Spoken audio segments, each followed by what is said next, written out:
Hello hello hello, आप सभी बच्चों को एमआर का बहुत बहुत नमस्कार।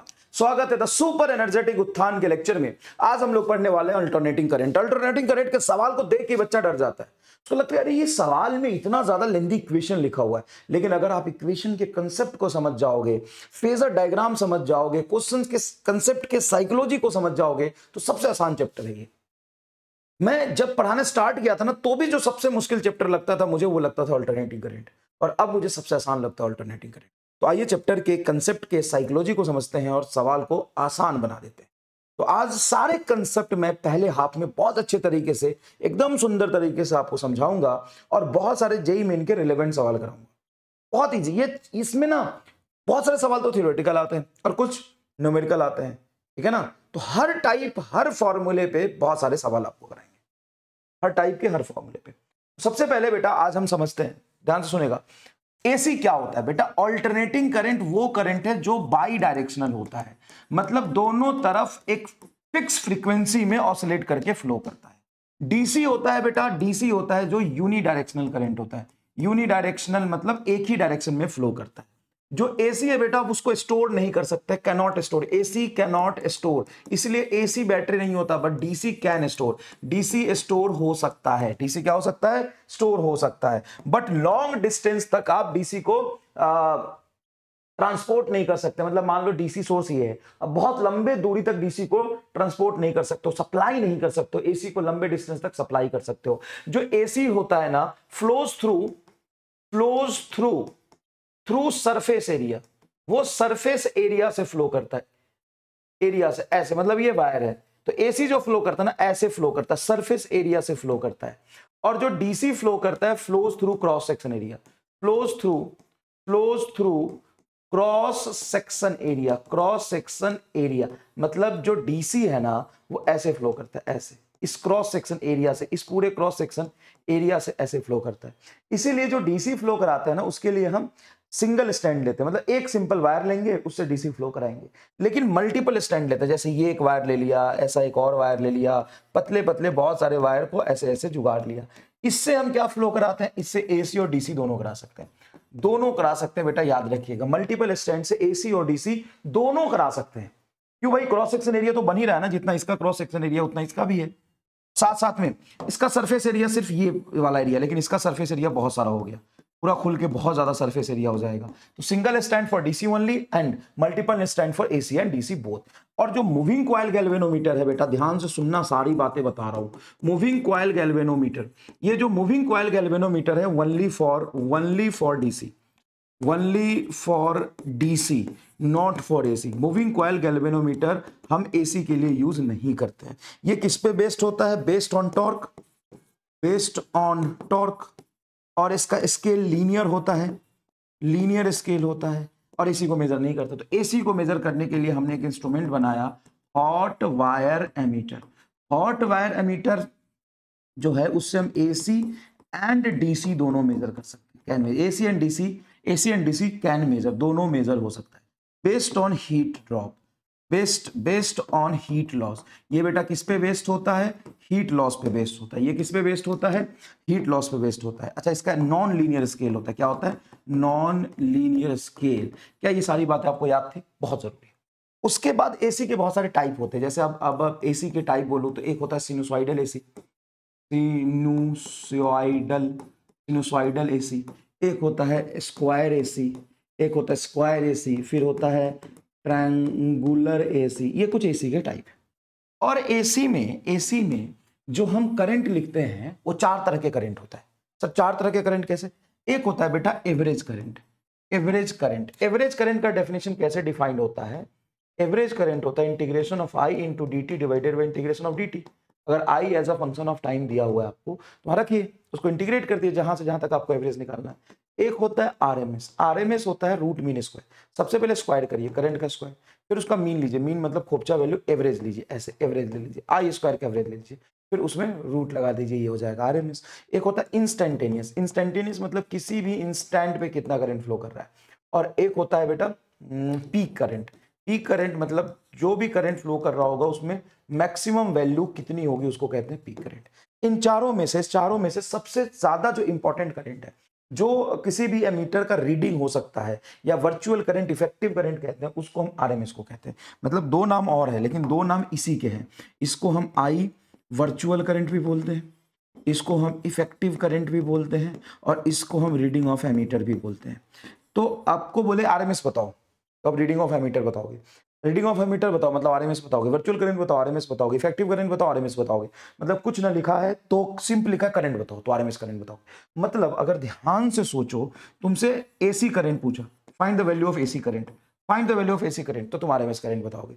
मतलब एक काम चार नाम, 1 2 3 4 5 नाम, सॉरी, एक काम 5 नाम, यही बच्चे को समझ नहीं आता है, इसलिए बच्चा हमेशा कंफ्यूज हो जाता है। बताओ, कमेंट करके बता दो, क्या फील आ गई? एक काम 5 नाम, एक काम 5 नाम, AC current, virtual current, effective current, RMS current, reading of ammeter, 5 नाम, एक काम 5 नाम। फील आ गई यहां से? ये वाली बात है। अब यहां पे मान लो कि तुम सिनुसाइडल करंट की बात करते हो, जैसे मैंने एसी करंट लिखा, एसी सिनुसाइडल करंट हो जाएगा I is equal to I naught sine omega T. अब यहाँ पे इसकी एवरेज वैल्यू लिखता हूँ, एवरेज वैल्यू मैं लिखता हूँ हाफ साइकिल में, हाफ साइकिल में इसका एवरेज वैल्यू हो जाएगा बेटा 2 आई नॉट बाई पाई। स्क्वायर का एवरेज वैल्यू हाफ साइकिल में हो जाएगा आई नॉट, ट्रायंगुलर का एवरेज वैल्यू हो जाएगा आई नॉट बाई 2। बेटा ये आपका एवरेज वैल्यू है सिनुसाइडल का, स्क्वायर का, ट्रायंगल का एवरेज वैल्यू। कहाँ पे? हाफ साइकिल में। फुल साइकिल में एवरेज वैल्यू लिखोगे तो कोई भी अगर तुम्हारा अल्टरनेटिंग करंट है, बाई डायरेक्शनल है, परफेक्ट अल्टरनेटिंग करंट है, चाहे सिनुसाइडल है, ट्रायंगुलर है, इसी फुल साइकिल में उसका एवरेज वैल्यू हमेशा 0 होगा। फुल साइकिल में एवरेज वैल्यू क्या होगा? 0 होगा। अच्छा, आरएमएस करंट की बात करूं तो आरएमएस करंट सिनुसाइडल में हो जाएगा आई नॉट बाई रूट 2, और स्क्वायर में आरएमएस करंट आई नॉट ही रहेगा, ट्रायंगुलर में आरएस करंट हो जाता है आई नॉट बाई रूट 3। अरे ट्रायंगुलर मतलब ये, स्क्वायर मतलब ये, और सिनुसाइडल मतलब ये रहा तुम्हारी पूरी, ये रहा तुम्हारी पूरी कहानी। लो भाई लो, सबसे ज्यादा इंपॉर्टेंट क्या? RMS current I naught by root 2, half cycle में एवरेज होता है तुम्हारा 2 आई नॉट बाई पाई। इतना याद है, तुम्हारा काम हो जाएगा। अब यहाँ पे करंट का जो इक्वेशन लिखते हैं वो एग्जैक्टली एसएचएम के इक्वेशन जैसा होता है। अगर आपने एसएचएम पढ़ा है, आपने वेक्टर पढ़ा है, आप फेज समझते हो, तो देखो सिनुसाइडल करंट जो होता है हम ऐसे लिखते हैं, I is equal to I naught sine omega T plus phi. Phi क्या होता है? Initial phase, initial phase, initial phase. मतलब टी इज इक्वल टू 0 पे करंट की वैल्यू कितनी होगी वो फाई डिसाइड करेगा। टी इज इक्वल टू 0 पे करंट की वैल्यू कितनी होगी वो फाई डिसाइड करेगा। और इसका जो ऑसिलेशन होता है ना, वो एकदम वही एसएचएम जैसा होता है। जैसे मान लो यहाँ मीन से तुम्हारा शुरू हो रहा है ऑसिलेशन, तो ये मान लो मीन से अभी टी इज इक्वल टू 0 पे करंट 0 है, तो टी इज इक्वल टू 0 पे करंट तभी 0 होगा जब फाई क्या होगा? 0, क्योंकि मीन पे फाई 0 होता है। अब ये जाएगा, पीक करंट पर पहुंचेगा, फिर मीन आएगा, फिर निगेटिव पीक आएगा, फिर मीन आएगा। मतलब यहाँ पे आई 0 है, यहाँ पे आई तुम्हारा प्लस आई नॉट है, यहाँ पे आई तुम्हारा फिर से 0 है, यहाँ पे आई तुम्हारा माइनस आई नॉट है, फिर यहाँ तुम्हारा 0। अब इसके साथ साथ ये भी समझो कि यहाँ पे कहीं बीच में करंट आएगा आई बाई 2, इससे थोड़ा पहले आएगा आई नॉट बाई रूट 2, थोड़ा पहले आएगा बाद में आएगा, 2 बड़ा नंबर हो गया और रूट 2 छोटा नंबर हो गया तो बाद में आएगा। ऐसा देखना भाई, कंसेप्ट लगा, यहाँ आएगा आई बाई रूट 2, ठीक है। और यहाँ पे जो टाइम लगता है, जैसे एसएचएम में मीन से एक्सट्रीम तक पार्टिकल ऑसिलेट करता है, फिर मीन आता है, फिर नेगेटिव एक्सट्रीम आता है और अपना कंप्लीट ऑसिलेशन करता है मीन तक आगे, उसी तरीके से ये करंट है। भले ही करंट है लेकिन लिखा तो आपने सिनुसाइडल फंक्शन में लिखा है, मतलब ऑसिलेट करेगा, इसका कुछ फेज होगा, इसका कुछ टाइम पीरियड होगा। हाँ, तो अगर तुम्हारा टाइम पीरियड टी है तो यहाँ से यहाँ तक जाने का टाइम पीरियड होता है t/4, फिर यहाँ से यहाँ तक होता है t/4, मतलब टोटल हो गया यहाँ से t/4, फिर यहाँ से t/4 t/2, ये हो गया 3t/4 और ये हो गया आपका t। यहाँ से यहाँ तक जाने में टाइम लगता है t/12 और ये टाइम लगता है t/6। ये कैसे आया? जादू से, एसएचएम के कंसेप्ट से। यहाँ से यहाँ तक टाइम अगर t/12 लगता है तो यहाँ से यहाँ तक टाइम लगेगा t/6। आई नॉट से आई नॉट बाई रूट 2 तक टाइम लगेगा t/8 और यहाँ से यहाँ तक भी टाइम लगता है t/8। तो कैसे t/8? ये तो नहीं समझ में आया। ये अगर t/8 है तो ये तो कम होना चाहिए। अबे चोमू चोमू चोमू, t/4 में से t/8 घटा तो t/8 ही तो आएगा। मान लीजिए टाइम तुम्हें पता है t/4, ये आ गया t/8, तो इसमें से t/4 में से t/8 घटाएगा तो t/8 ही तो आएगा। चोमू चोमू चोमू, बहुत बढ़िया। अच्छा मान लो कि alternating current t is equal to 0 पे I0/√2 है, तो उसका इनिशियल फेज क्या होगा π/6। SHM बाबा, SHM बाबा, SHM में सब सिखाया है। π/6 यहाँ पे होता है π/4, यहाँ पे होता है π/2। अगर मान लो अल्टरनेटिंग करंट अपने पीक से स्टार्ट हो रहा है तो उसका फेजर डायग्राम होगा, फेज इनिशियल फेज होगा 5/2। और अगर पीक से स्टार्ट हो रहा है तो यहाँ साइन लिखोगे कॉस लिखोगे, तो कॉस लिखेंगे तो कॉस आ जाएगा ना, अगर यहाँ पे 5 को π/2 रखो, साइन π/2 प्लस ω/t कॉस कर दिया कि नहीं करा कर देखते हो। ये बहुत कुछ बता रहे हो, क्या इसका यूज है कहाँ? सवाल देखो, और नीट में भी सवाल आ सकते हैं, जेई मेन के बहुत आसान सवाल है। और ये बेसिक अंडरस्टैंडिंग आपकी अगर हो गई बेटा, बेसिक अंडरस्टैंडिंग हो गई तो आपको क्या समझ में आया, पूरा एसएचएम का फेजर समझ में आ गया, तो तुम्हारा पूरा एसी समझ में आ गया, ये ईएम वेव समझ में आ गया और वेव ऑप्टिक्स समझ में आ गया। बेसिक फंडामेंटल इक्वेशन का तो यही है। तो मजा आ गया। लो अभी देख सवाल में मजा आ जाता। इधर देख, ये बेटा मिसप्रिंट है, यहाँ पे 120 है। सवाल कर, if current flows through an AC circuit is given by this, AC circuit का करंट का इक्वेशन दिया, how long will the current take to reach the peak value from starting from zero. Peak value starting from zero, zero से peak तक जाने में कितना time लगता है बता, स्क्रीन पॉज करके खुद कर। और स्लाइड 5 पे तूने जेई रगड़ दिया तो कमेंट कर दे जेई रगड़ दिया। स्लाइड नंबर 5 पे जेई रगड़ दिया तो कमेंट कर दे। स्लाइड नंबर 5 पे जेई रगड़ दिया तो कमेंट करे, कमेंट कर। Sir T is equal to t/4 आना चाहिए। सर टी कैसे निकलेगा, आई बराबर ये तेरा पीक करंट है I0 साइन, ये रहा आपका ओमेगा टी, तो ओमेगा की वैल्यू आ गई तुम्हारा 120 पाई। ओमेगा को हम लिख सकते हैं 2 पाई बाई कैपिटल टी, पाई से पाई कटेगा, 2 से 120 काट दे 60, कैपिटल टी को ऊपर ले जा, capital T is equal to 1/6, capital T को लिख सकते हो 1/60 मल्टीप्लाई 4, 6 चौका 24, 1/240 सेकेंड। बोला कुछ कहना चाहता है? आ सकते हैं ऐसे क्वेश्चंस, बहुत इजी होते हैं, जैसे ये सवाल देख 25 जुलाई 2021 का। 10 ohm resistance is connected across the 220 volt and 50 hertz AC supply. देख बेटा, एसी सप्लाई में दो तरीके से लिखा जाता है, सुन ले। एक सिंपल एसी बैटरी ऐसे बना होगा, वहां पे लिखा होगा इस तरीके से जो लिखा हुआ है यहाँ पे 220 वोल्ट 50 हर्ट्ज, 220 वोल्ट और 50 हर्ट्ज, इसका मतलब ये आरएमएस वोल्ट। दूसरा ऐसे कैसे पता, वोल्टेज लिखा है ना, एसी का वोल्टेज लिखा है, कुछ नहीं बताया तो आरएमएस होगा। और अगर ऐसा है equation V is equal to 220 sine omega T, तो ये आपका पीक, याद रखना ये चीज बहुत इंपॉर्टेंट है, ठीक है। Time taken by the current to change from its maximum value to RMS value, ठीक, maximum value to RMS value अभी बताया। हाँ सर, तो 50 हर्ट्ज फ्रीक्वेंसी 1/t होता है, तो t 1 फ्रीक्वेंसी होगा, मतलब t की वैल्यू हो गई 1/50, तो t की वैल्यू रख दो 1/50, 1/50 इंटू 8, 8 5 40, 400, 1/400 सेकेंड, मिली सेकेंड पे दिया है तो 1000 से मल्टीप्लाई 1000 से डिवाइड कर दे, तो इसको लिख सकता है 1000/400, 2.5 मिली एम्पियर, सॉरी मिली सेकेंड, टाइम है ना 2.5 मिली सेकेंड। अब तू देख, जेई के सवाल है ना ये सब, क्या कहते हो, जेई के सवाल है कहने के लिए एक लाइन में सॉल्व हुआ है कि नहीं हुआ बता, जेई के सवाल।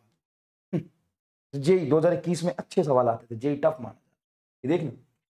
अब यहाँ पे ध्यान समझना, मान ले करंट ऐसा दिया हुआ है, एक अल्ट साइन के फंक्शन में, एक कॉस के फंक्शन में, दोनों साइन होता तो क्या करता, तो इसका पीक हो जाता I1 + I2, दोनों साइन होता तो एक साइन और एक कॉस है, तो इसका आरएमएस का वैल्यू होगा, ये तुम्हें क्लास में पढ़ाया हुआ है, याद भी रख ले, I1 का होल स्क्वायर प्लस I2 का होल स्क्वायर बाई 2।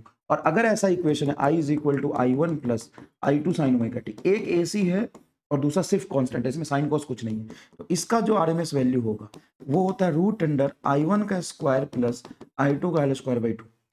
अगर दोनों एसी है तो दोनों का होल स्क्वायर करके बटा दो, अगर एक डीसी है तो डीसी का स्क्वायर बटा 2 नहीं करेंगे, एसी में का स्क्वायर बटा 2 करेंगे, बस इतना याद रखें। तो बोल, ये तो आंसर सीधा ही पूछा है, तो सीधा ही पूछा है, ये बी आ जाएगा क्या, ठीक है बी आ गया, बी आ गया, बहुत ईजी।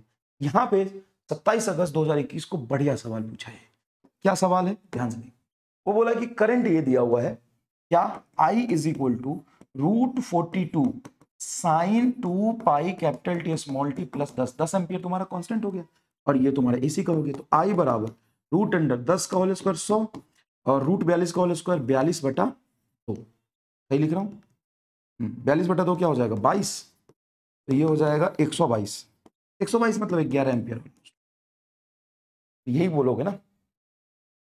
अच्छा 42/2 तो वैसे भी 21 होगा, 121 मतलब 11 एम्पियर, इस तरीके से आप आरएमएस करंट निकालते हैं। क्लियर है क्या? ओके ओके, अब यहाँ पे आगे चलते हैं, सर्किट पे आते हैं। इतना बेटा इक्वेशन में बता दिया, बहुत है, ठीक है ना। चलो थोड़ा फेजर डायग्राम याद करा देता हूँ। फेजर डायग्राम क्या होता है? जैसे मान लो कि कोई इक्वेशन मैंने लिखा I is equal to I naught, vector मैंने अगर तुमने किया है पहली क्लास तो वेक्टर में मैंने ये पढ़ाया हुआ है, मतलब उत्थान में भी मैंने पढ़ाया हुआ है। I naught sine omega T plus five कहीं लिखा हुआ है, और आई बराबर लिखा हुआ है I naught sine omega T simple, और आई बराबर ये आई वन है, आई टू, आई थ्री, ये लिखा हुआ I naught sine omega T minus five. इसमें सबसे आगे कौन चल रहा है? सबसे आगे चल रहा है आई वन, उसके बाद चल रहा है आई टू, और सबसे पीछे चल रहा है आई थ्री, क्योंकि इसके फेज में निगेटिव भी है। और सबसे पीछे चलना मतलब क्लॉकवाइज डायरेक्शन में जाना, निगेटिव मतलब clockwise, negative sorry omega T तो सिंपल है, ये जहां भी होगा, ये रेफरेंस जहां भी होगा आई नॉट साइन ओमेगा टी से, उससे क्लॉकवाइज फाइव एंगल पीछे, और उससे प्लस होना, अंदर में एंगल में प्लस होना मतलब एंटी क्लॉकवाइज आना।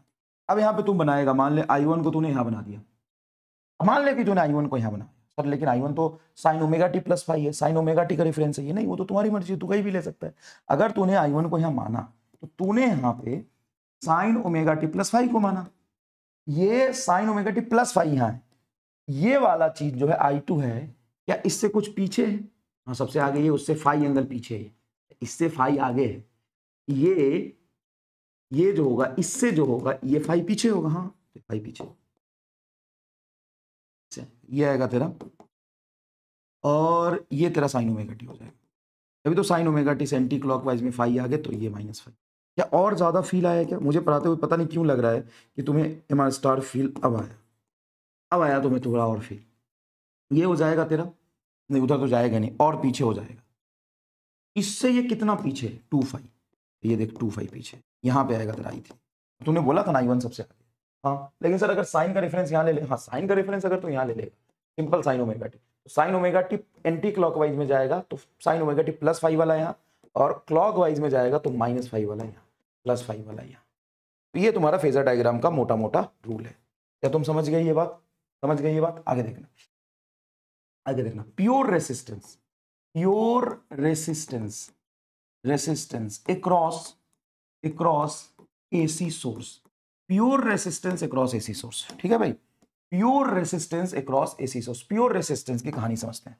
तो प्योर रेसिस्टेंस बड़ा सिंपल सी चीज है, ये सिंपल सा एक रेसिस्टेंस है, और यहां पे आपने एक एसी बैटरी जोड़ दिया, जिसकी इक्वेशन आपने लिख दी V naught sine omega T. जरूरी नहीं है कि आप V naught sine omega T ले, आप V naught sine omega T plus five भी ले सकते हैं, आप simple V naught sine omega T भी ले सकते हैं, आप कॉस ओमेगा टी भी ले सकते हैं, जो मर्जी ले लीजिए।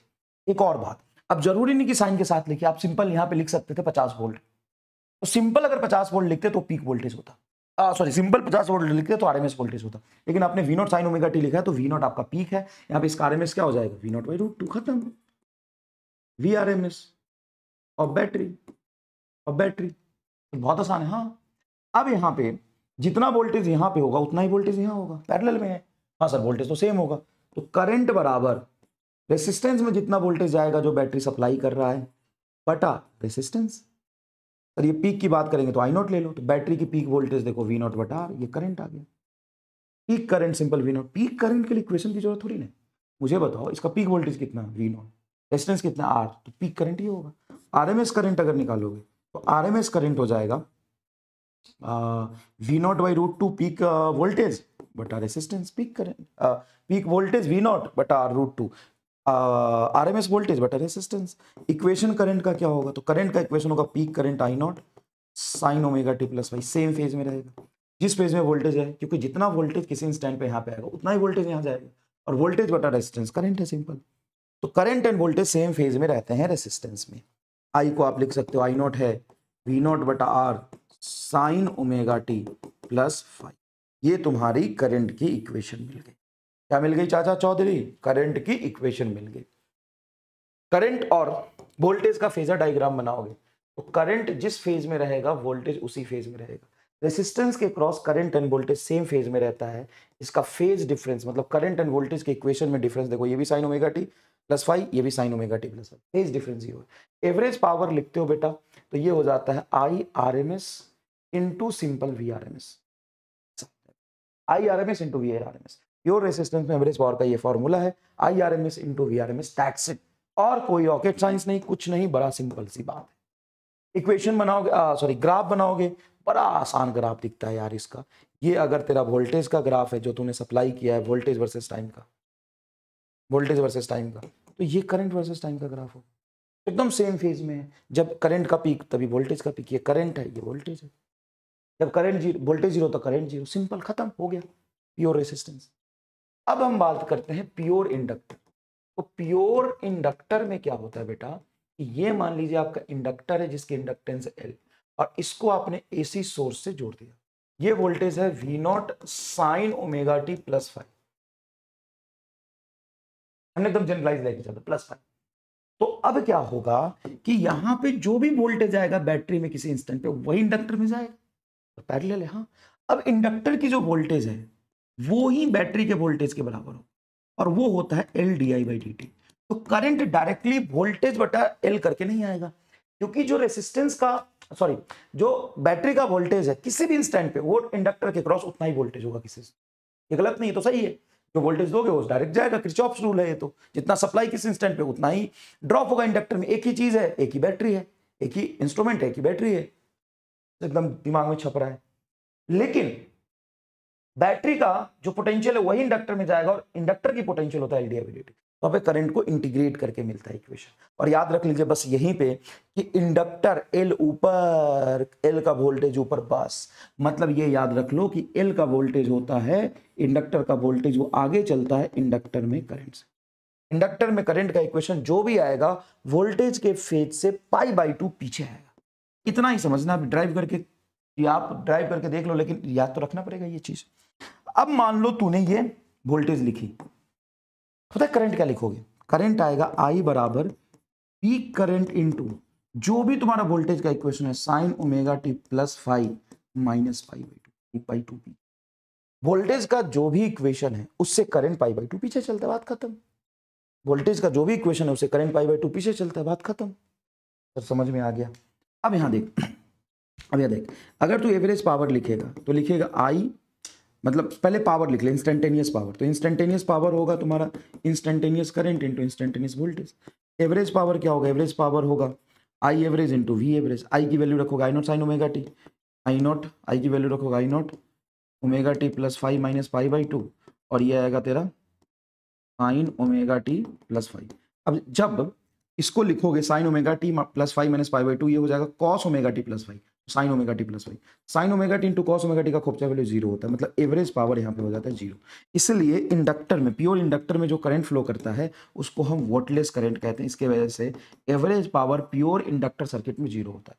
प्योर इंडक्टर सर्किट को वोल्टलेस सर्किट भी कहते हैं, वोल्टलेस सर्किट भी कहते हैं। इसमें अगर तू इक्वेशन वोल्टेज का मान ले, ये इक्वेशन ग्राफ बना दिया, वोल्टेज का ये ग्राफ बना दिया, तो पता है करंट का क्या ग्राफ होगा? करंट पाई बाई 2 पीछे चलेगा, पाई बाई 2 पीछे मतलब यहाँ पे होगा, फिर यहाँ पे होगा, फिर यहाँ पे होगा, यहाँ पे होगा। ये तेरा करंट होगा, ये वोल्टेज होगा, पीछे चल रहा है। जब तेरा वोल्टेज जीरो है तो करंट निगेटिव में मैक्सिमम। और ये फेजर डायग्राम, फेजर डायग्राम को घुमा के भी देख सकते हो। घुमा के मतलब ये, अगर तुम इंडक्टर का वोल्टेज लेते हो तो ये इंडक्टर का करंट होगा, बस 90 डिग्री पीछे चलेगा। ये वोल्टेज तो ये तुम्हारा करंट, ये वोल्टेज तो ये तुम्हारा करंट। करंट हमेशा पाई बाई 2 पीछे चलेगा। प्योर रेजिस्टेंस ये हो गया, प्योर इंडक्टर ये हो गया, खत्म। कोई मैथमेटिकल एनालिसिस नहीं। हाँ, एक चीज यहाँ पे बस रह गया, एक चीज रह गया, इंडक्टिव रेसिस्टेंस जो होती है ना एक्सएल, वो होती है बेटा ओमेगा है। इसमें अगर तुम्हें पीक करंट पूछे किसी इंस्टेंट पे, ऐसा एवरेज पावर जीरो लेकिन करंट तो फ्लो कर ही रहा है, तो ये जो पीक करंट है वो कितना आएगा? तो peak voltage bye resistance, peak voltage तुम्हारा वी नॉट बटा रेसिस्टेंस एक्सएल, बस इतना याद रखना। वी नॉट बटा एक्सएल को लिखेंगे ओमेगा, ये तुम्हारा पीक करंट। पर आरएमएस करंट क्या होगा? अबे चाचा छोड़ ना, तो पीक निकाल ले, पीक बटा रूट 2 तेरा आरएमएस हो जाएगा। गोली मार चीज को। इसका ग्राफ भी अगर तू बनाता है, अगर तू इसका ग्राफ भी बनाता है तो एक्सएल वर्सेस एल का ग्राफ स्ट्रेट लाइन होगा। देख, X L is directly proportional to L. अगर तू ओमेगा के साथ ग्राफ बनाता है एक्सएल का, तो ओमेगा के साथ ग्राफ ये स्ट्रेट लाइन होगा। मतलब डीसी के लिए तो इसकी रेजिस्टेंस एकदम जीरो होती है। For DC it behave as a simple wire, for DC it behave as simple wire, behave as simple wire, simple wire, but high frequency AC, but very high frequency AC, very high frequency AC, high frequency AC, frequency AC behave as open wire, behave as open wire, behave as open wire। ये open wire जैसा behave। Capacitor की बात करते हैं, ये capacitor लगाया तूने और इस कैपेसिटर को तूने एसी सोर्स के साथ लगा दिया। जब तूने एसी सोर्स के साथ लगा दिया, मान ले एसी वोल्टेज है V0 sin omega T, simple AC voltage तूने दिया, ये एक्सी, तो जो बैटरी का वोल्टेज होगा वही कैपेसिटर का वोल्टेज होगा। किसी इंस्टेंट पे जो बैटरी का वोल्टेज होगा वही कैपेसिटर का वोल्टेज होगा, जो बैटरी का वोल्टेज वही कैपेसिटर का वोल्टेज। और कैपेसिटर को वोल्टेज को हम क्या लिख सकते हैं, Q इज इक्वल टू होता है CV। Q को लिख सकते हैं Q को लिख सकते हैं C into voltage V0 sin omega T. ये तुम्हारा चार्ज आ गया। अब I is equal to DQ by dt, इसको डिफ्रेंशिएट करके तुम यहाँ पे निकालोगे करंट की। तो करंट जो होता है ना वो आगे चलता है वोल्टेज से, तो ये हो जाएगा I0 sign omega T plus pi by 2, आगे चलेगा।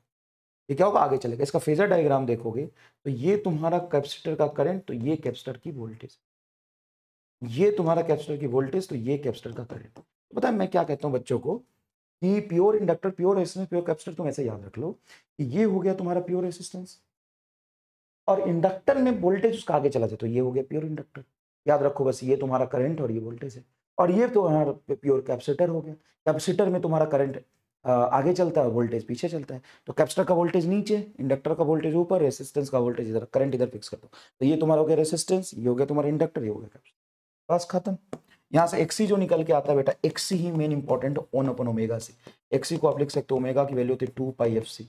मतलब जैसे जैसे फ्रीक्वेंसी बढ़ाओगे तो high frequency, very high frequency पे एक्सी जीरो हो जाएगा, और लोअर फ्रीक्वेंसी पे अगर एफ को जीरो रख दोगे तो एक्सी इनफाइनाइट हो जाएगा। तो यहाँ पे जो ग्राफ बनता है एक्सी का सी के साथ, इसी है रेक्टेंगुलर हाइपरबोलिक बनता है। और अगेन एक्सी का फ्रीक्वेंसी के साथ भी रेक्टेंगुलर हाइपरबोलिक बनेगा। इसमें पीक करंट क्या हो जाएगा, पीक करंट होगा पीक वोल्टेज बटा एक्सी। एक्सी का यूनिट याद रखिएगा ओम होता है, तो वी नॉट बटा एक्सी को लिखेंगे अपन 1 अपॉन ओमेगा सी, तो होगा वी नॉट ओमेगा सी तुम्हारा पीक करंट होगा।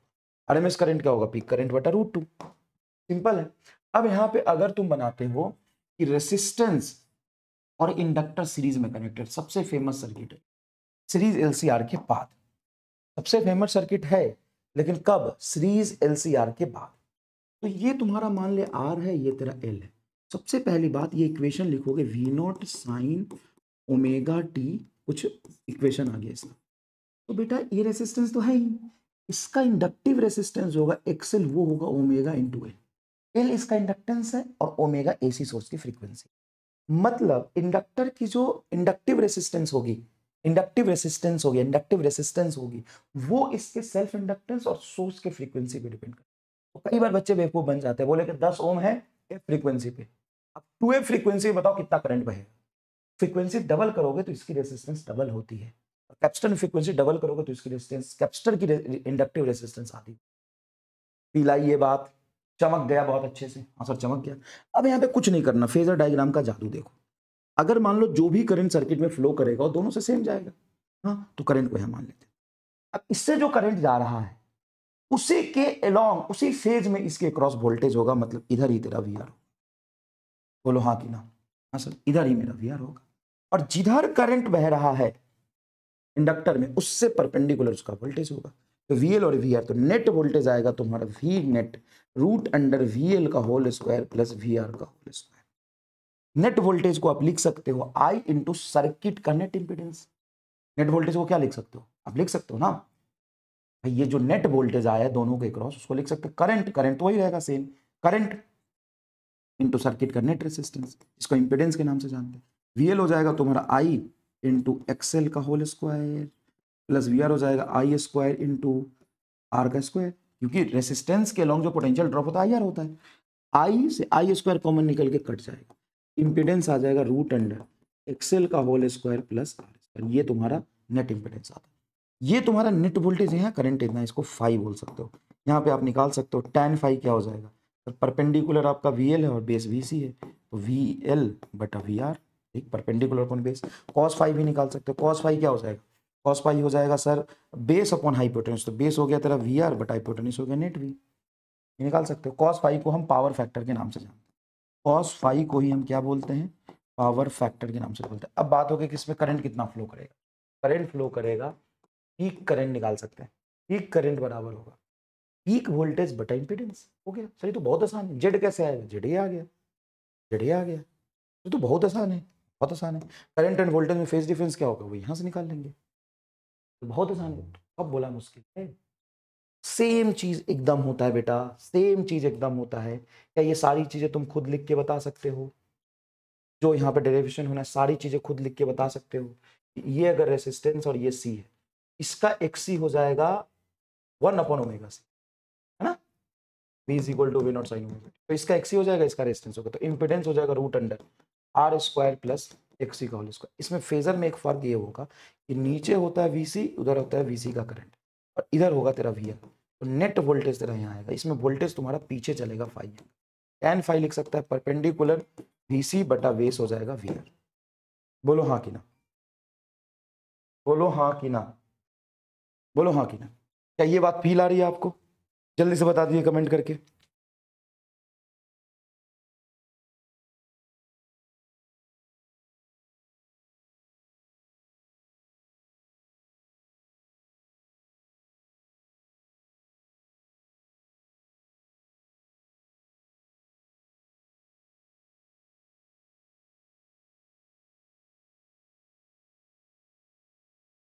हेलो हेलो हेलो, क्या ये आपको समझ में आया?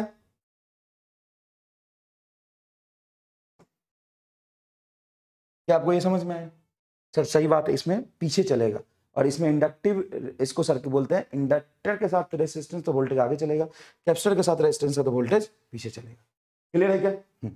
अगर तुम्हारा इंडक्टर और कैपेसिटर को सीरीज में लगा दिया तो इसमें क्या होगा, ध्यान से देखना, बहुत आसान है भाई। जो भी करंट फ्लो कर रहा है, मान ले जो भी करंट फ्लो कर रहा है उससे ऊपर चलेगा वीसी, और जो भी करंट फ्लो कर रहा है उससे नीचे चलेगा वीएल, और नीचे चलेगा वीसी।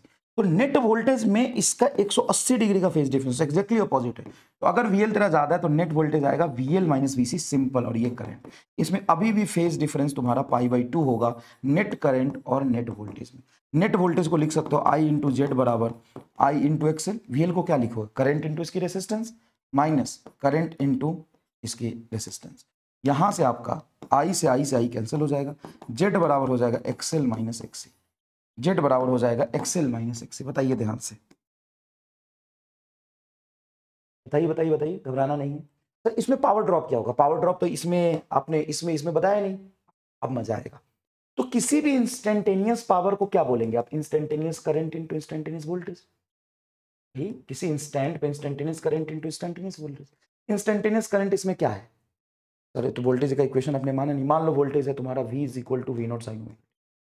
इसमें मत मानो क्योंकि इसमें तो फेज डिफरेंस π/2 है, करंट और वोल्टेज परपेंडिकुलर है, यहाँ पे एवरेज पावर जीरो है। प्योर एलसी सर्किट में एवरेज पावर जीरो होता है क्योंकि एल खुद पोर्टलेस सर्किट है, एवरेज पावर जीरो क्यों, करंट एंड वोल्टेज परपेंडिकुलर है, और इसमें भी करंट एंड वोल्टेज परपेंडिकुलर। तो देखो यहाँ पे हम एक ऐसे बना लेते हैं कि मान लो ये वोल्ट करंट है तेरा, ये वोल्टेज है, आरएमएस से ही तुम्हारा पावर कैलकुलेट होता है एवरेज लेके। अगर ये फाई है तो करंट एंड वोल्टेज में फाई का फेज डिफरेंस, तो करंट का वो कंपोनेंट जो वोल्टेज की तरफ आएगा वो हो जाएगा तुम्हारा I R M S cos phi, और ऊपर हो जाएगा I R M S sine phi. तो sine phi, I R M S sine phi, इस वोल्टेज के परपेंडिकुलर, इसी को कहते हैं वोल्टलेस करंट। इसके वजह से पावर ड्रॉप नहीं आएगा, पावर ड्रॉप इसके प्रोडक्ट की वजह से आएगा।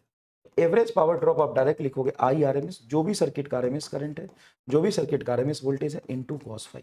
इसीलिए कॉस फाई को हम बोलते हैं पावर फैक्टर। अच्छा कॉस फाई को क्या लिख सकते हैं? मान लो ये ट्रायंगल बना है तो कॉस फाई को लिख सकते हैं बेस अपॉन हाइपोटेन्यूज। बेस हमेशा होता है रेसिस्टेंस वाला, तो ये हो जाएगा तुम्हारा I R M S V R M S into cos phi को लिख सकते हैं हम R by Z, base upon hypotenuse R by Z. ये है तुम्हारा एवरेज पावर। ये प्योर सीरीज एलसीआर सर्किट तक यही चीज लगेगी, सीरीज एलसीआर सर्किट तक यही चीज लगेगी डिट्टो।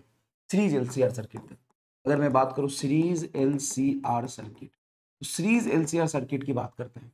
ये है तुम्हारी रेसिस्टेंस, ये है तुम्हारी कैपेसिटर, और ये है तुम्हारा इंडक्टर। ये है तुम्हारा इंडक्टर, इसको हमने एक बैटरी से जोड़ दिया, इसको हमने एक बैटरी से जोड़ दिया, रेसिस्टेंस को, कैपेसिटर को, इंडक्टर। ये है V is equal to V naught sine omega T. यहाँ पे कोई मैथमेटिकल एनालिसिस नहीं करना, सीधा फेजर पे जाना है। क्या कह रहे हो? यहाँ पे कोई मैथमेटिकल एनालिसिस नहीं करना, सीधा कहाँ जाना है? फेजर पर जाना है। फेजर पे कैसे जाना है?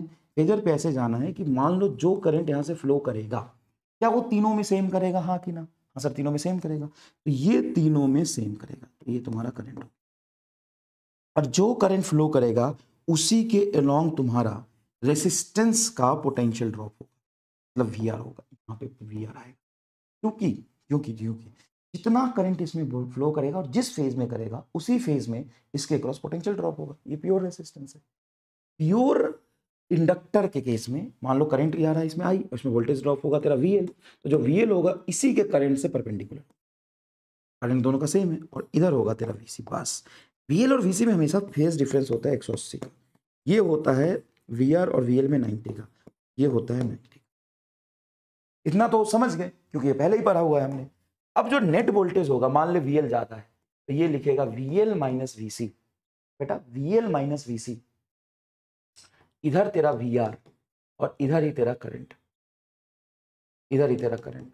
वीआर और इनका वेक्टर सम, क्योंकि ये जो भी आएगा इससे 90 डिग्री पर है, तो नेट वोल्टेज हो जाएगा तेरा वीएल माइनस वीसी का whole square plus V R whole square is equal to V net. V net को हम लिखेंगे I into Z, V net को लिखेंगे I into Z is equal to I XL I XC और ये आई R. आई common निकल जाएगा हर जगह से, रूट अंडर आएगा एक्सएल का स्क्वायर माइनस एक्सी का स्क्वायर प्लस आर का होल स्क्वायर। आई से आई यहां से कट गया तो जेड बराबर आया रूट अंडर जो भी इंडक्टिव रेसिस्टेंस है, जो भी कैपेसिटिव रेसिस्टेंस है, उसका सीधा सब्ट्रैक्शन होता है। आपने देखा एलसी सर्किट में बहुत अच्छे से, आपने एलसी सर्किट में बहुत अच्छे से देखा। प्लस ये हो जाएगा आपका, प्लस ये हो जाएगा आपका, तो ये आपका आ गया नेट इंपीडेंस। क्या आ गया भाई साहब? Net impedance.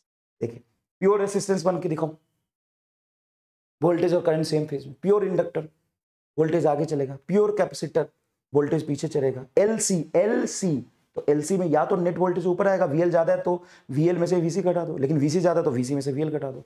तो एलसी में पक्की बात है फेज डिफरेंस पाई/2 होगा, या तो करंट आगे चल सकता है या वोल्टेज आगे चल सकता है। एलआर तो ये एल का वोल्टेज, ये आर का वोल्टेज, तो नेट वोल्टेज यहाँ आएगा, करंट यहाँ आएगा। एल आर सी तो आर का वोल्टेज, ये सी का वोल्टेज, तो नेट वोल्टेज यहाँ आएगा, नेट करंट यहाँ आएगा।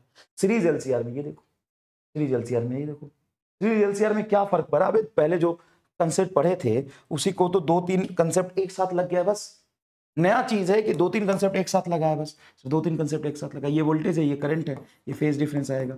बता दो tan फाई क्या लिखेगा? tan फाई लिखेगा perpendicular VL minus VC by VR. ये परपेंडिकुलर वीएल थोड़ी ना, सिर्फ वीएल माइनस वीसी है। अच्छा कॉस फाई क्या लिखेगा? कॉस फाई लिखेगा बेस वीआर बटा नेट वोल्टेज, ये हो जाएगा तेरा आर बाई जेड। तो कैसे? वीआर को क्या लिखेगा? आई इंटू आर, और वी को क्या लिखेगा? आई इंटू जेड, तो आर बाई जेड। तो मजा आ गया लोग, अब डायरेक्ट लिख ले। पावर फैक्टर, पावर लॉस यहाँ पे क्या होगा? पावर लॉस होगा I R M S E R M S into cos phi की वैल्यू आर बाई जेड। अच्छा इसमें करंट कितना फ्लो करेगा? पीक करंट निकाल लो, peak voltage by Z. Z कहाँ से आएगा? जेड ये रहा। फेज डिफरेंस कहाँ से आएगा? ये रहा फेज डिफरेंस, कॉस फाई से tan फाई से निकाल सकते हैं। पावर ड्रॉप क्या होगा? पावर ड्रॉप ये होगा। पीक करंट क्या होगा? पीक करंट ये रहा। आरएमएस करंट क्या होगा? आरएमएस करंट होगा वी आर एम एस बटा जेड। तो तुम्हें सब कुछ तो पता चल गया, बचा ही नहीं कुछ। सब कुछ पता चल गया, बचा ही नहीं कुछ। यहाँ पे देखो, रेसिस्टेंस का अगर मैं फ्रीक्वेंसी के साथ ग्राफ बनाऊं तो ये कांस्टेंट रहता है। मतलब प्योर रेसिस्टर की जो रेसिस्टेंस आती है फ्रीक्वेंसी पे थोड़ी ना डिपेंड करती है। अगर मैं एक्सेल का ग्राफ फ्रीक्वेंसी के साथ बनाऊं तो ये आएगा। अगर मैं एक्सी का ग्राफ फ्रीक्वेंसी के साथ बनाऊं तो ये आएगा, हाँ कि ना? और ये तो बहुत अच्छी बात कही आपने, बिल्कुल सही बात कही मैंने। अगर मैं एक्सेल माइनस एक्सी, ये प्योर एलसी सर्किट है, उसका फ्रीक्वेंसी के साथ ग्राफ बनाओगे तो ऐसे बनेगा। तो ऐसे कैसे? ऐसे इसीलिए क्योंकि एक्सेल माइनस एक्सी है। जब फ्रीक्वेंसी बढ़ाओगे तो एक्सेल बढ़ेगा और एक्सी घटेगा, तो किसी इंस्टेंट पे एक्सेल और एक्सी की वैल्यू बराबर होगी। मान ले ये बहुत लोअर फ्रीक्वेंसी पे ये बहुत कम है और ये बहुत ज्यादा है, ये बहुत ज्यादा तो कुछ निगेटिव में आ रही होगी। जैसे जैसे फ्रीक्वेंसी बढ़ाओगे तो ये बहुत ज्यादा घटेगा और ये बढ़ेगा। एक वैल्यू आएगी रेजोनेंस फ्रीक्वेंसी जहां पे इन दोनों की वैल्यू बराबर हो जाएगी, एक्जेक्टली अपोजिट है, कट जाएगा। अच्छा मान ले तुम्हारा जेड है रूट अंडर एक्सएल का whole square plus R square, ये एलआर सर्किट की बात कर रहा हूँ। इसमें फ्रीक्वेंसी के साथ ग्राफ कैसा बनेगा? तो देखो क्या है बेटा कि जब तुम्हारी फ्रीक्वेंसी मान ली 0 है तो ये 0 होगी, ये आर के बराबर आएगा इंपीडेंस। जैसे जैसे फ्रीक्वेंसी बढ़ेगा तो ये तो फिक्स है लेकिन ये बढ़ेगा तो ओवरऑल जेड बढ़ेगी, ऐसे आएगा। अब सीरीज एलसीआर में अगर मैं इंपीडेंस वर्सेस फ्रीक्वेंसी का ग्राफ देखूं तो ये ग्राफ इन दोनों का मिक्सचर ही तो बनेगा। ध्यान से सोचो, ऐसे आएगा, यहां पे रुक के फिर ऐसे निकल जाएगा, और ये जो रेजोनेंस फ्रीक्वेंसी है ये आर के बराबर आएगी। इसी को कहते हैं रेजोनेंस कंडीशन। रेजोनेंस कंडीशन एक वैसा कंडीशन होता है जहां पे इंपीडेंस जेड मिनिमम हो जाता है एक्सएल माइनस एक्सी का whole square plus R square.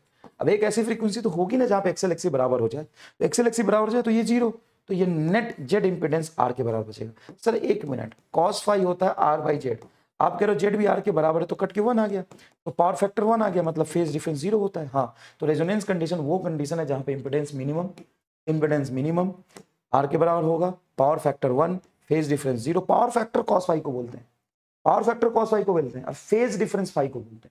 Power factor बोलेगा तो कॉस फाई निकालेंगे, कॉस फाई और फाई अलग चीज है ना, जब फाई 0 तो कॉस फाई 1 होगा।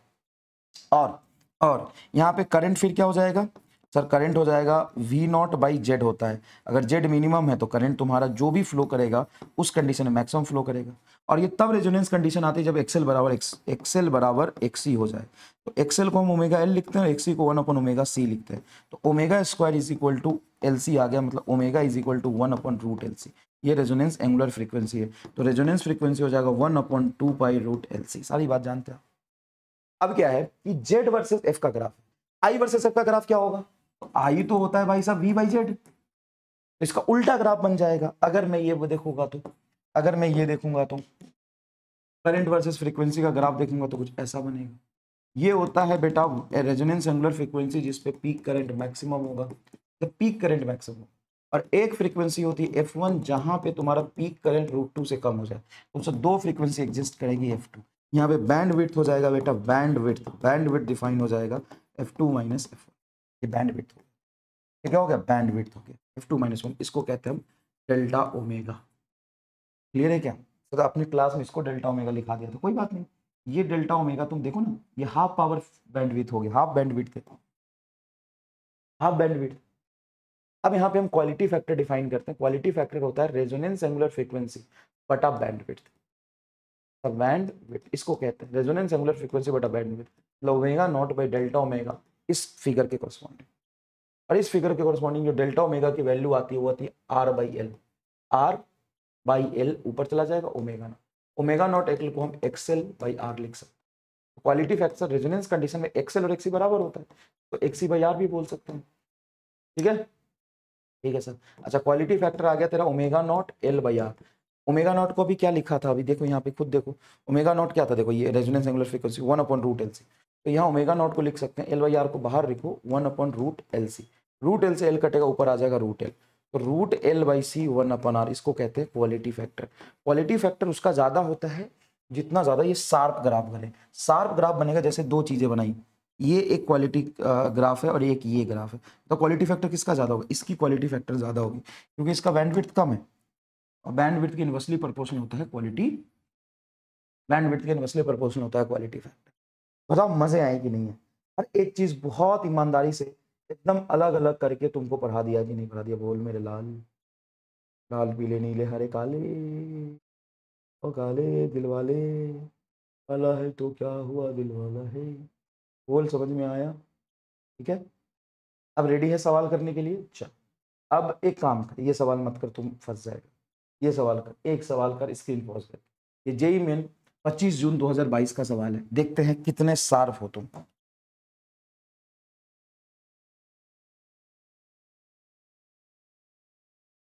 स्क्रीन पॉज करके इसको ट्राई करिए, आराम से। If the wattless current flows in AC circuit, then the circuit is, if the wattless current मतलब वोल्टलेस करंट यहाँ पे फ्लो कर रहा है, तो एप्रोप्रिएट सर्किट का वोल्टलेस करंट में जो करंट होता है वो वोल्टेज के परपेंडिकुलर, तो प्योरली रेसिस्टिव सर्किट में तो हो ही नहीं सकता क्योंकि current end voltage same phase में चलते हैं। प्योरली इंडक्टिव सर्किट में हो सकता है करंट एंड वोल्टेज, एलसीआर में कुछ पार्ट होगा और आरसी में भी कुछ पार्ट होगा, तो सिर्फ वोल्टलेस करंट तो बी में ही आएगा। बताओ क्या आंसर दोगे, बेस्ट पॉसिबल आंसर क्या हो जाएगा, समझ में आया। नेक्स्ट, एन अल्टरनेटिंग वोल्टेज, 8 लिखा नहीं है, क्वेश्चन होना चाहिए। एन अल्टरनेटिंग वोल्टेज Vt बराबर 200 sin 100 पाई टी। अब इस इक्वेशन को समझो, घबराने की जरूरत नहीं है, ये वोल्टेज में पीक वोल्टेज तुम्हारा है 220 और साइन ओमेगा टी मतलब ओमेगा तुम्हारा 100 pi. Apply to the purely resistive load और 50 ओम, प्योरली रेसिस्टिव लोड, अरे यार, in time taken for the current to raise the half of the peak value to the peak value, half of the peak value से peak value तक, ये तो पूरा रटवा दिया है।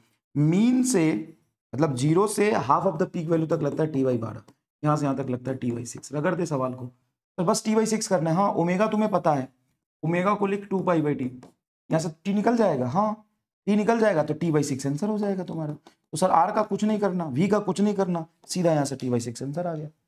बताओ स्लाइड नंबर 18 तुमने 4 दिया कि नहीं, जल्दी बताओ। नेक्स्ट देखो बेटा, कैपेसिटर ऑफ कैपेसिटेंस 150 माइक्रोफैराड, ठीक है, इसकी कैपेसिटेंस दी हुई है बेटा 150 microfarad, connected to the alternating source of given voltage is 36 sine 120 pi T, मतलब ये वोल्टेज लगा दिया उस कैपेसिटर। तो maximum value of the current in the circuit is approximate, देखो मैक्सिमम करंट होता है पीक करंट पीक वोल्टेज बटा एक्सी, पीक वोल्टेज बटा एक्सी, और एक्सी की वैल्यू होती है बेटा 1/ω/c। तो आप लोग 1/ω/c, तो ओमेगा से ऊपर चला जाएगा, V0 ω/c 0 answer. What is V0? Sir V0 voltage में ये 36 इज V0, इक्वेशन में ही तो V0 पता चलेगा 36। ओमेगा क्या है? ओमेगा 120 पाई, ओमेगा टी, तो ये रहा omega 120 pi, sine omega T cos omega T, तो ओमेगा टी, ओमेगा का मल्टीप्लायर, टी का मल्टीप्लायर ओमेगा 120, और सी की वैल्यू 150 इंटू 10⁻⁻6 निकाल लो। ये कुछ अप्रोक्सीमेट में आ रहा होगा, मतलब लास्ट में अप्रोक्सीमेशन में आपको देना है आंसर, मतलब जैसे 2.1 या 3 आ रहा होगा, मेरे हिसाब से शायद इसका आंसर 2 आ जाएगा, 2.2 आ रहा होगा, 2.1 आ रहा होगा, तो अप्रोक्सीमेटली 2 आएगा। तो इतना कैलकुलेशन हमें करना पड़ेगा, शायद नीट में ना करना, या हो भी सकता है करना, ठीक है, तो एक बार करके देख लो, घबराना नहीं है। देखो नेक्स्ट 31 जनवरी 2023 का सवाल है, 2023 का क्या है सवाल? If R XL and XC represent resistance, inductive reactance मतलब इंडक्टिव रेसिस्टेंस, एंड कैपेसिटेंस मतलब तीनों ही ओम में होते हैं, आर तो ओम है, आर ओम, एक्सएल होता है ओमेगा एल ओम, और एक्सी होता है 1/ω/c। तो which of the following is the dimensionless, इसमें डायमेंशन लिस्ट कौन होगा? तो भाई ये भी एम, वो भी ओम, ये भी एम। स्क्रीन पॉज करके कर दो एक बार, कर कर कर कर कर कर कर कर कर प्लीज कर, प्लीज कर। और तूने अगर 4 दिया तो बेटा कमेंट देख के मुझे अच्छा लगता है, लिख स्लाइड नंबर 24 दिया। ये बहुत मेहनत है यूनिट एंड डायमेंशन से लेकर के अभी तक का, और भाई मैंने 90% सवाल ले लिए हैं, 80% जेईई मेन के। 3 साल की तो सवाल है, सिर्फ एक ही चैप्टर के 3 साल के सवाल, बोल कितना होगा, कितना पूछ लेगा इसी से ही सारे सवाल, मतलब जेईई मेन के लेवल से भी ऊपर तू क्रॉस कर चुका। 3 फॉज करके 4 दे, बोले कि जेईई मेन को रगड़ दिया स्लाइड 20 में, स्लाइड 20 में जेईई मेन को रगड़ दिया, जल्दी बता। तो ये तो होगा नहीं, ओम ओम ओम ओम क्यूब हो जाएगा। अच्छा ऊपर ओम है, नीचे root under Om Om Om square का रूट ओम, ओम से ओम कटेगा, ये डायमेंशन लेस आएगा। ये ओम ओम इंटू ओम, तो नीचे ओम स्क्वायर ऊपर एक ओम, नहीं आएगा। ये ओम से ओम कट जाएगा, ये ओम बचेगा, नहीं आएगा। बी आंसर, और आंसर बी ही है। मतलब तुम्हें नहीं लगता कि नीट से भी गया गुजरा है? नीट में अगर ऐसे आ जाए तो तुम तो 720 में से 720 में से 740 नंबर ले आओ। Alternating EMF, alternating, screen pause करके करो। और भाई अब इसमें एक दो बच्चे कमेंट में देख रहा था कि इसमें सर ने कुछ ही क्वेश्चन खुद लिखे हैं, बाकी तो जेईई मेन के हैं। हाँ मैंने 1-2 चैप्टर लास्ट में ऐसा किया था, खुद क्वेश्चन थोड़े कम लिखे थे, और मैंने बोला था कि मैग्नेटिज्म में बेटा डायरेक्ट सवाल आता है, इसलिए मैं कम लिख रहा हूँ। 1-2 लोग कंप्लेन कर रहे हैं, बोलते हैं अरे नहीं भाई साहब, हर चैप्टर में 20-20, 30-30 सवाल लिखने का मतलब है कि एक नया किताब लिख दूंगा मैं भाई, मजाक समझ के रखा है। खुद तुमसे चैप्टर के रिवीजन नहीं हो रहे हैं, आप कोई बात। तो यहाँ पे बेटा देखो, यहाँ पे भी मेहनत करके जेईई मेन के रिलेवेंट और इजी सवाल ही लाए गए। आप तो कह रहे हो कि जेईई मेन के 80%, हाँ 80% सवाल इजी और रिलेवेंट है, और ऐसा ही नीट में एकदम आते हैं एंड टू एंड। तो हमें नीट की पीवाईक्यू क्यों नहीं करा रहे हो? नीट की पीवाईक्यू इसलिए नहीं करा रहे कि वो आपने किए हुए ऑलरेडी बेटा। अब इसको करने के बाद एक बार करके देखना, कितना ईजी हो जाएगा, देख के पता चल जाएगा। अच्छा इसका आंसर ये आएगा, ये ऐसे हो जाएगा, ये ऐसे हो जाएगा। 30% क्वेश्चन आपको देख के पता चल जाएगा, ऐसे हो जाएगा। बचा हुआ 20% में आपको कलम चलाने की जरूरत पड़ेगी, और बचा हुआ मतलब 50% होगा, बचे हुए 50% में आपको दिख जाएगा। एकदम आसान डिवीजन है, इससे ये आंसर आता है। ठीक है, देखो आसान है। मैं लिखूंगा तो यही तो ऐसे ही सवाल लिखूंगा ना भाई, कि मैंने एक प्योर इंडक्टर बना दिए, प्योर कैपेसिटर बना दिए, प्योर एलसीआर पे बना दिए, ऐसे लिखूंगा ना। और ये तो ज्यादा ऑथेंटिक हुआ, लिखे भी है, हालांकि लिखूंगा भी, ऐसा नहीं है। लेकिन मैग्नेटिज्म में, एसी में इसमें वेराइटी नहीं होता। काइनेमेटिक्स में, रोटेशन में, वर्क एनर्जी पावर में लिखे हैं कि नहीं लिखे हैं बताओ? इसमें एकदम स्ट्रेट फॉरवर्ड सवाल आते हैं, तो कोई रिसर्च करने की जरूरत नहीं है। देख, an alternating EMF is equal to 440 sine 100/t, मतलब ये तेरा पीक वोल्टेज हो गया और ये तेरा omega is applied to the circuit containing an inductance, इतना, ये इंडक्टेंस हो गया, देखो एल की वैल्यू हो गई √2/π हेनरी, और ये तेरा पीक वोल्टेज हो गया। If an AC ammeter is connected then reading of ammeter मतलब आरएमएस, और प्योर इंडक्टर में लगा है, कर तो एक बार कर, स्क्रीन पॉज करके कर, और बता कि स्लाइड 21 में जेई रगड़ दिया तूने, गर्दा उड़ा दिया जेई का, कैसे? सिंपल है, ये एल है, ये हेनरी में है, रेसिस्टेंस कैसे निकालोगे? रेसिस्टेंस कैसे निकालोगे?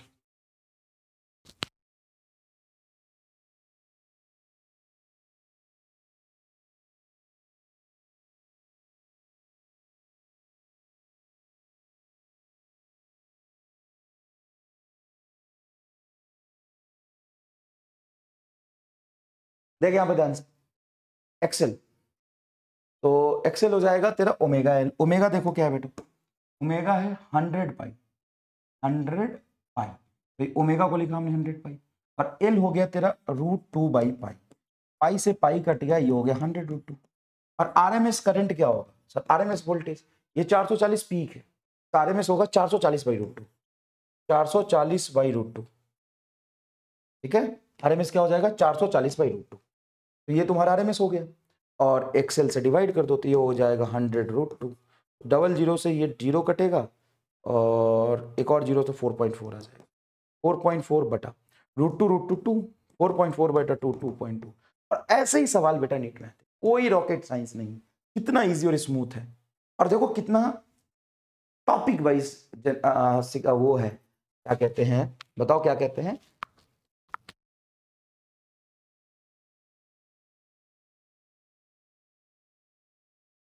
बताओ क्या है topic wise? Topic wise arrange है। पहले हमने इक्वेशन से सवाल कराया, फेजर डायग्राम पढ़ाया, पूरा एसी आरएमएस एवरेज बताया, और एमीटर, वोल्ट मीटर मेजर कैसे करते हैं, moving coil galvanometer, hot wire ammeter बताया। फिर मैंने तुम्हें सारे सर्किट बताए, और जो स्टार्टिंग के जो 2 सर्किट थे, प्योर कैपेसिटर वाला पीछे सवाल था, ये भी करने में मेहनत लगती है बेटा, ये भी करने में मेहनत लगती है, ये भी रैंडम होते लेकिन करने में मेहनत लगती है। ये तुम्हारा सी से हमने एक्सी निकाला। इतने फोन आ रहे हैं मेरे पास आज। हेलो,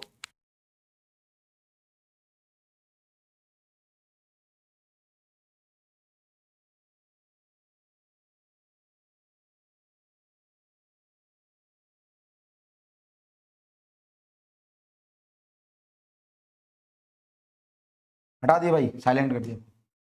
देख इधर, एक्सी हो जाएगा 1/ω/c, एक्सी क्या हो जाएगा? 1/ω/c। तो एक्सी कैसे निकालते हैं? और एक्सी निकालने के बाद करंट हो जाएगा V0/XC। फिर ये तो डायमेंशन से ही हो गया। फिर इसमें बेटा एल दिया हुआ है, तो एक्सएल कैसे निकालते हैं? और current is nothing but voltage by XL. Peak current हो जाएगा तेरा पीक वोल्टेज बाई एक्सएल, और आरएमएस करंट हो जाएगा तेरा वी आरएमएस बाई एक्सएल। इतना आसान है, देख चीजें। अब आगे देख, ये तेरा 28 जुलाई 2022 का सवाल, 28 जुलाई 2022 का सवाल। अब यहां पे देखना, the equation of the current, equation of current in purely inductive circuit. Purely inductive मतलब देखो प्योर एल वाला सर्किट, प्योर सी कराया, फिर प्योर एल कराया, प्योर एल पे नया सवाल, प्योर इंडक्टिव है। उसका करंट का इक्वेशन है 5 sin 49 ωt - 30। If the inductance is 30 milli henry, then the equation of the voltage across the inductor. Pure inductor है, और प्योर इंडक्टर में वोल्टेज का इक्वेशन बोला, तो जिधर करंट होगा उसे 90 डिग्री आगे वोल्टेज होगा, तो जो फेज है उसमें 90 जोड़ दो, तो -30 में 90 जोड़ोगे तो +60 यहाँ पे आना चाहिए। ये होगा नहीं, ये होगा नहीं, ये दोनों आंसर। और वोल्टेज बराबर होता है करंट इनटू रेसिस्टेंस, आई इंटू एक्सएल। करंट में एक्सएल से मल्टीप्लाई करो, मतलब इससे मल्टीप्लाई करोगे, तो मल्टीप्लाई करोगे एक्सएल ओमेगा एल, तो वैल्यू बड़ी होगी। जो करंट है उसमें कुछ एक्सएल से मल्टीप्लाई करोगे तो वैल्यू बड़ी होगी, तुम्हारी वोल्टेज देगी। तो ये छोटी होगी, मतलब ये आंसर होगा नहीं, ये आंसर होगा। बताओ, इसको कहते हैं एमआर स्टार का सोच। जो कहते हैं ना क्या है एमआर स्टार, ये है खत्म, 3 मिनट का सवाल। भाई कलम रुक रही कहीं तो बता, कहीं कलम रुका तो बता, बता। जोरदार एमआर स्टार एक बार लिख दे भाई, जोरदार एमआर स्टार। भी पूरा फिजिक्स रिवाइज कराऊंगा अच्छे से, जितने अच्छे से अभी तक कराया है। 50% सिलेबस तो हो ही गया ना अभी अभी आके भाई। वर्क एनर्जी पावर खत्म हो गया और यहाँ पे एसी तक खत्म हो गया, तो 50% हो गया लगभग। अच्छा हुआ 50% इसी तरीके से करा दूंगा, जोरदार एमआर स्टार लिखेगा तो।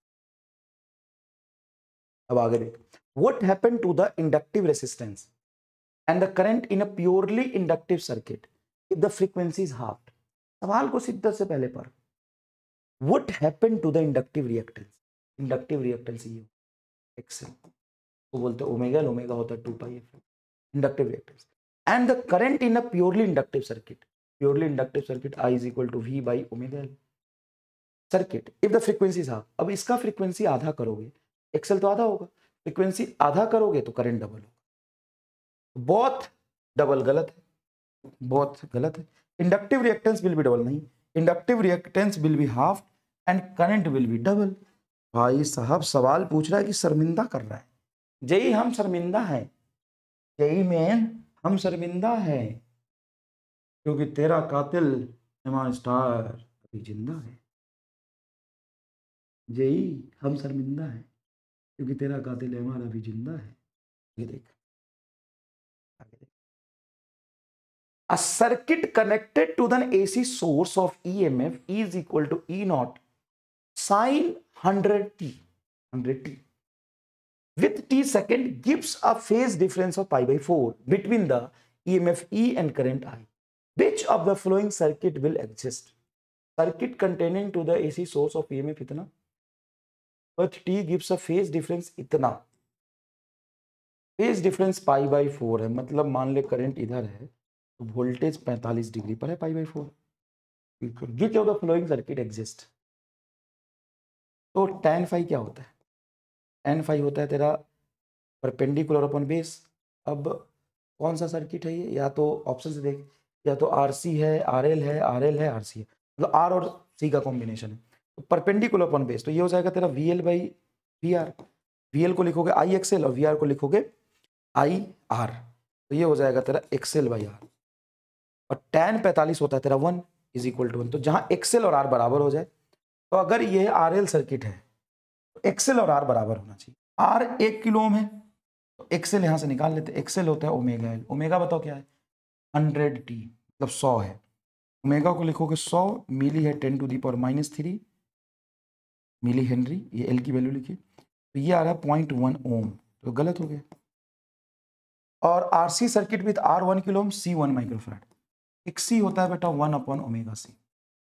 ओमेगा की वैल्यू बोलो सर 100, और ये होगा 10 का पावर -6, तो ये होगा 2 कटेगा तो 10 का पावर -4, 10 का पावर -4 ऊपर जाएगा 10 किलो ओम आएगा। ये भी नहीं मैच कर रहा, 1 किलो ओम है। यहाँ पे RL 1 किलो ओम और 10 मिली हेनरी, मतलब यहाँ पे 10 से और मल्टीप्लाई करूंगा मैं तो ये 1 ओम आएगा, ये सही लग रहा है। और RC है 1 किलो ओम और 100 माइक्रोफैराड, तो 100 माइक्रोफैराड मतलब यहाँ पे 100 से मल्टीप्लाई करो, 10 का पावर 4, 10 का पावर -2, ये नहीं आएगा। तो आंसर तुम्हारा ये है। आरएल सर्किट में अगर आर तेरा 1 किलो ओम है और एक्सएल तेरा इतना है, तभी वहां पे फेज डिफरेंस पाई बाई 4 है, क्योंकि फेज डिफरेंस tan फाई होता है परपेंडिकुलर मोमेंट। या तो वीएल बाई वीआर लिख दे, या वीएल को लिखेगा आई एक्सएल और इक्वल इसको वीआर को लिखेगा I R. I XL I R, I से आई कट के एक्सएल बाई आर। पाई 45 हमें दिया हुआ तो tan 45 1 होता है, तो एक्सएल बराबर आर आना चाहिए। तो आर तो सब में 1 किलो ओम है, एक्सएल और एक्स निकाल दिया। गुड क्वेश्चन, गुड क्वेश्चन, थोड़ा दिमाग लगा इसमें, ऑप्शन सारे चेक करने पड़े। ये 19 जुलाई 2022 का सवाल है। Circuit of element X when connected to the AC supply, peak voltage 100 volt gives a current of 5 ampere which in the phase with a voltage. तो एक्स तो तुम्हारा रेजिस्टेंस है, कैसे पता चला? तो जो करंट है फेज विद द वोल्टेज, मतलब ये प्योर रेजिस्टेंस में ये चमत्कार हो सकता है, सिर्फ और सिर्फ, कहीं और नहीं। सर एलसीआर में भी हो सकता है, हाँ, रेजोनेंस कंडीशन में सीरीज एलसीआर में भी फेज डिफरेंस 0 होता है। चलो देख लेते हैं।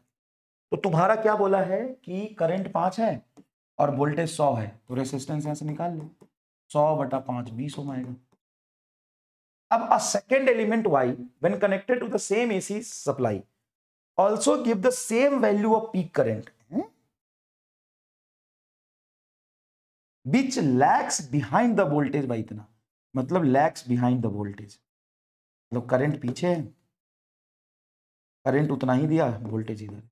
X and Y are connected in series, same दिया है, मतलब एक्सएल की वैल्यू रेसिस्टेंस के बराबर होगी। अब एक्सएल और आर दोनों को सीरीज में जोड़ दिया।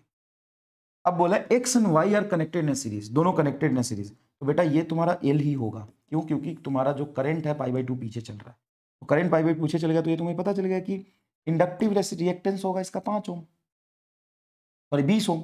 इंडक्टिव रिएक्टेंस होगा 20 ओम, क्योंकि करंट उतनी वोल्टेज पे उतनी करंट दिया है, तो रिएक्टेंस तो उतना ही आएगा।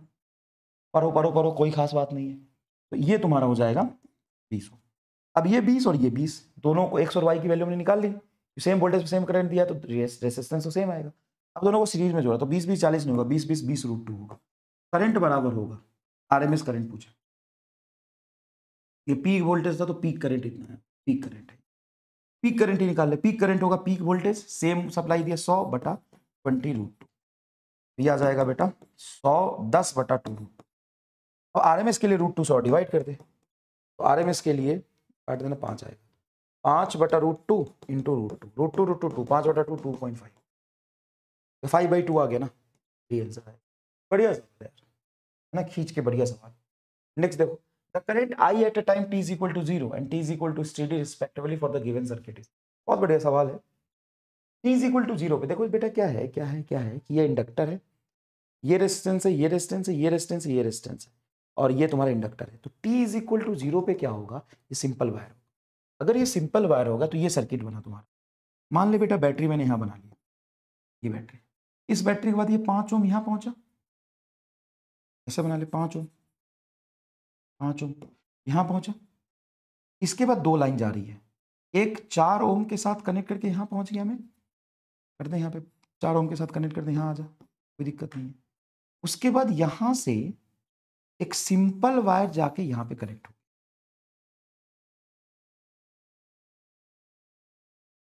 कहाँ से सिंपल वायर कनेक्ट हुआ है? यहाँ से, इन दोनों के बीच से सिंपल वायर, ठीक है। और उस सिंपल वायर, मान लो कि बीच से सिंपल वायर है तो ये ले लिया, उस सिंपल वायर से हम कहीं यहाँ पहुंचे, इसके बाद 5 ओम है, इसके बाद ये 5 ओम है, 5 ओम पीक वोल्टेज के ऊपर है, मतलब यहाँ आ गया, और यहाँ से ये 1 ओम है, क्या है 1 ओम है, 1 ओम यहाँ आ गया, कुछ ऐसा बना, ऐसा बना। मान लो इसको तुम x बोल देते हो, मान लो ये भी x और ये भी x है, दोनों एक ही पॉइंट है ना, x है, देखो को एक मान लोगे, ये दोनों एक ही पॉइंट है, तो 5 ओम और ये 5 ओम पैरेलल हो गया, देखो हाँ कि ना, बैटरी इधर ही, ये 5 5 पैरेलल और ये 4 4 और 1 पैरेलल, 5 5 पैरेलल 5/2 और 4/1 पैरेलल हो जाएगा तेरा 4/5। अब ये पूरा और ये दोनों सीरीज में, जैसे इन दोनों को तूने जोड़ लिया, इन दोनों को जोड़ लिया, उसके बाद ये सीरीज में होंगे, तो करंट हो जाएगा तेरा E डिवाइडेड बाई 5/2 प्लस ये पैरेलल कितने हो जाएंगे तुम्हारे, पैरेलल में बोलो 4 × 1 4/5, 4/5, तो ये हो जाएगा E 5 दूना 10, 5 दूना 10, 25 और 8, 25 और 8, 25 और 8 कितना हो जाएगा 33, 10 ऊपर 10E/33 है क्या, 10E/33, देखो एक आ गया 10E/33। सर ये तो उसमें आएगा, स्टेडी स्टेट में आएगा, सॉरी ये कब आएगा, क्योंकि t इज इक्वल टू 0 पे तो ये ओपन वायर होगा, ये तो t is equal to infinity बना लिया हमने, sorry t is equal to infinity पे ये आएगा आंसर तेरा, t is equal to infinity पे, और एक ही ऑप्शन मैच कर रहा है, t is equal to infinity पे इंडक्टर सिंपल वायर होगा, t इज इक्वल टू 0 पे ओपन वायर होता है, तो ओपन वायर पे क्या होगा, ओपन वायर पे होगा ये वाला चीज तुम्हारा सिंपल सीरीज में, तो 5 और 1 6, और ये वाला भी सीरीज में 5 और 4 9, 9 और 6 का पैरेलल कॉम्बिनेशन, 9 × 6 = 54, 9 और 6 15, तो 54/15, अगर आप 5 से कैंसिल नहीं 3 से कैंसिल करोगे, 18 × 3 = 54, 5 × 3 = 15, करंट हो जाएगा तेरा E/5E/18, 5E, ये आंसर। बहुत इंटरेस्टिंग सवाल है ये, बहुत इंटरेस्टिंग सवाल है। नेक्स्ट देखो, as per the given graph choose the correct representation for the given curve ABC, मतलब ये फ्रीक्वेंसी को बढ़ा रहा है, तो कर्व ए में जो भी है वो घटा है और कर्व बी में बढ़ा है, तो ये तेरा तुम्हारा XC होगा और ये तुम्हारा XL होगा। कितनी बार बढ़ा है, ए तुम्हारा XC, ए तुम्हारा XC और बी तुम्हारा XL, बी तुम्हारा XL, सी आंसर आएगा। ए बराबर एक्सी, बी बराबर एक्स, सी आंसर आएगा। ये देखिए, in the given circuit RMS value I RMS through the resistance R is RMS current. अब यहां देखो बेटा, ये एक्सएल 200 ओम है, ये आर है, ये एक्सी है। तो सीरीज एलसीआर सर्किट के एग्जांपल है, बहुत सारे सवाल ऐसे बनते हैं, सीरीज एलसीआर सर्किट के एग्जांपल है। तो इंपीडेंस क्या हो जाएगा, रूट अंडर एक्सएल हो गया 200 और एक्सी हो गया 100, तो 200 माइनस 100 का होल स्क्वायर प्लस 100 का होल स्क्वायर। तो 200 में से 100 जाएगा, 100 का होल स्क्वायर 100 का होल स्क्वायर मतलब 200 का होल स्क्वायर, सॉरी 100 का होल स्क्वायर 100 का होल स्क्वायर मतलब 2 इंटू 100 का होल स्क्वायर, 100 स्क्वायर 100 स्क्वायर, तो 100 बाहर चला जाएगा तो 100√2। और तुमसे क्या पूछा, आरएमएस करंट, आई आरएमएस बनेगा वी आरएमएस, तो वी आरएमएस ही दिया हुआ है तुम्हें 200√2, 200√2 बटा जेड हो गया तेरा 100√2, √2 से √2 से 00 से 00, 2 एम्पियर इज प्योर। कोई रॉकेट साइंस नहीं पूछा जाएगा, इतने सिंपल सिंपल से आएंगे। नेक्स्ट देखो, in series LCR circuit XL बराबर R, power factor is P1। In series LR circuit, अच्छा series LR circuit where XL बराबर R, power factor is P1। तो पावर फैक्टर जो होता है ना, उसको cos फाई को बोलते हैं। cos फाई होता है बेस अपॉन इंपीडेंस। तो आर तो आर है तुम्हारा, और जो जेड है वो एलआर सर्किट में होगा √2r। तो ये कैसे पता चला आपको, क्योंकि एल और आर की वैल्यू, एक्सएल और आर की वैल्यू बराबर है, और आरएल सर्किट में जो जेड होता है वो होता है root under R square plus XL का स्क्वायर। तो एक्सएल भी आर है, ये भी आर है, बस इतना ही तो सीखना है। ये कट के 1/√2 आ गया। If the capacitor is capacitance XC बराबर XL is added to the circuit, मतलब पहले से वो आरएल सर्किट है, आर है, एल है, एक्सएल है और ये एक्सी, ये जोड़ दिया। अब पावर फैक्टर तुम्हारा P2 आ गया। भाई पावर फैक्टर होता है cos फाई, cos फाई हो जाएगा तुम्हारा R by Z, R by R cut के 1, जेड आर के बराबर रहेगा क्या, हाँ, क्योंकि एक्सएल बराबर एक्सी तो रेजोनेंस कंडीशन है, और रेजोनेंस कंडीशन में तुम जेड कैलकुलेट करो आर ही आएगा। तो P2 तो 1 है सर, हाँ। अब बोला है तुम्हारा P1 बाई P2 का रेशियो, P1 हो गया तुम्हारा 1/√2, ये हो गया 1/√2 इज आंसर। भाई साहब ये लैंग्वेज में तो घुमा रहा है, और क्या किया इसने, ये लैंग्वेज में तो घुमाया है, और किया ही क्या है, और किया ही क्या है।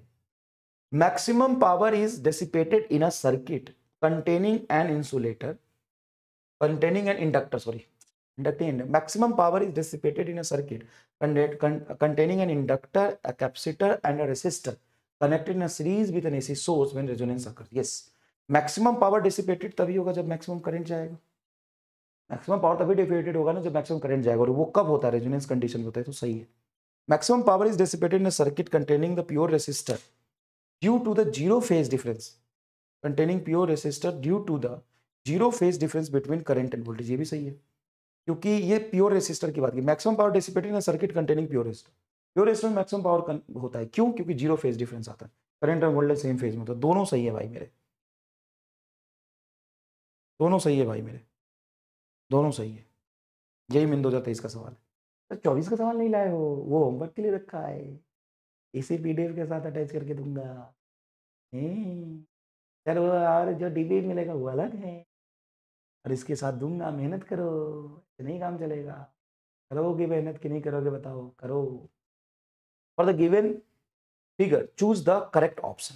करेक्ट ऑप्शन क्या चूज करना है, ये तुम्हारा प्योर रेसिस्टर है, और ये तुम्हारा आरएमएस वोल्टेज है, ये फ्रीक्वेंसी है, ठीक है भाई, और ये तुम्हारा सीरीज एलसीआर सर्किट है, ये तुम्हारा फ्रीक्वेंसी है। तो एक काम करो ना, ये 400 ओम है, सॉरी ये भी 40 ओम है, 40 ओम। एक बार एक्सेल निकाल लो, ओमेगा है तेरा 50, ये फ्रीक्वेंसी है, सॉरी, ओमेगा होगा 2πf, तो 2π इंटू 50 इंटू 10⁻³ ये ओमेगा, ओमेगा 2πf होता नहीं, सिंपल हट जाए, फ्रीक्वेंसी दिया हुआ इंटू एल, तो एल तो लिखोगे 50 इंटू 10⁻³ 10⁻³ 10⁻³ से कैंसिल हो गया, 50 50 और 2π आएगा। यहां से निकालो एक्सी, एक्सी होता है 1/ωc, 1/ωc हो जाएगा 1 ओमेगा, ओमेगा कितना है, तो 2π इंटू 50, और सी हो जाएगा तेरा 10⁻⁵ इंटू 5, मतलब 0.5 है, तो उसको हम लिख सकते हैं ना 5 इंटू 10⁻⁵, एकदम सही है। तो बेटा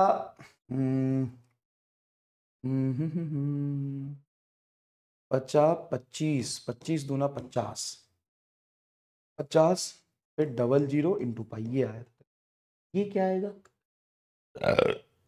ओमेगा तो नीचे है ना, हाँ तो वैसे भी ये कैंसिल तो नहीं होगा। RMS current in the circuit B can never be greater than A. सही है, क्योंकि वहां पे कुछ ना कुछ इंपेडेंस आएगा, कैंसिल नहीं हो रहा ना। RMS current figure A is always equal to figure B, मतलब ये रेजोनेंस कंडीशन में आ जाता है तब तो तुम्हारा नेट करंट एक्सएल बराबर एक्सी हो जाता है, लेकिन एक्सएल बराबर एक्सी यहाँ पे नहीं हो रहा है, एक्सएल बराबर एक्सी यहाँ पे नहीं हो रहा है, नीचे पाइए ऊपर पाइए, तो यहाँ पे रेजिस्टेंस ज्यादा ही आएगा, इसमें कम आएगा। Current, the RMS current in the circuit B can never be greater than A, सही लग रहा है। RMS current in circuit B can be larger than A, larger कैसे होगा, मतलब ये तो 40 ओम है, उसके बाद इसको तो रूट अंडर ये का होल स्क्वायर प्लस ई का होल स्क्वायर करोगे तो कुछ ना कुछ तो रेजिस्टेंस आएगा ही आएगा ना, इसलिए मैं चेक कर रहा था कि रेजोनेंस कंडीशन तो नहीं आ रहा कहीं। When the frequency of an AC source in a series LCR circuit is increases, frequency increase करोगे AC source में, then current in the circuit first increases, attain maximum and decrease, ये तो होता है, सही तो है, current versus I F का graph. In series LCR circuit, the value of power factor at resonance condition is 1, हाँ resonance condition में power factor होता है cos factor, ये हो जाता है आपका 1, सही है, तो दोनों स्टेटमेंट आपका सही है।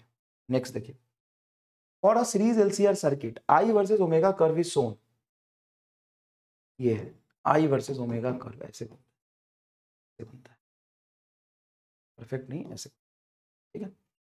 तो ये है तेरा रेजोनेंस फ्रीक्वेंसी ओमेगा आर, तो बोला है कि to the left of omega circuit mainly capacitive, इसके पहले सर्किट कैपेसिटिव होता है, हाँ बिल्कुल होता है, क्योंकि कम फ्रीक्वेंसी पे एक्सी की वैल्यू ज्यादा होती है, इसलिए ऐसा रहे, और हाँ ये सही है। तो the left of omega R the circuit is inductive, नहीं, at omega inductance of the circuit is equal to the resistance of the, नहीं है, ये क्या तरीका, at omega impedance of the circuit is, नहीं, at omega impedance of circuit is Z, ये तुम्हें पढ़ाया था कि यहाँ पे तो रेजोनेंस कंडीशन आ गया जेड आर के बराबर होता है, उससे पहले ये कैपेसिटिव नेचर का होता है, उससे आगे ये इंडक्टिव नेचर का।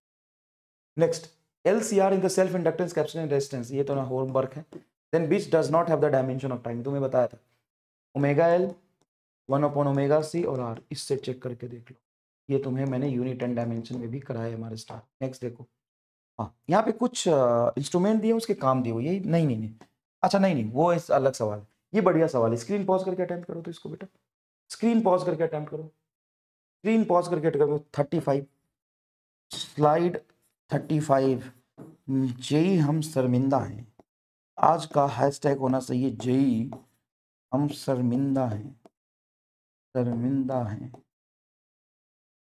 जेई हम शर्मिंदा हैं। अगर तूने सवाल कर दिया तो सब लोग ये करेंगे, प्लीज यार रिक्वेस्ट करो, ये कमेंट करेंगे, अगर तुमने ये सवाल कर दिया तो ये कमेंट करना।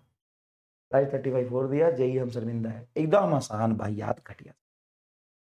Phase difference between current end voltage in purely resistive circuit is, phase difference between current end voltage in purely resistive, मतलब प्योर रेसिस्टेंस लगा है बस 0 डिग्री भाई, ए का दूसरा देख ले, ए का दूसरा ये गलत है, ये मतलब 3 सही हो सकता।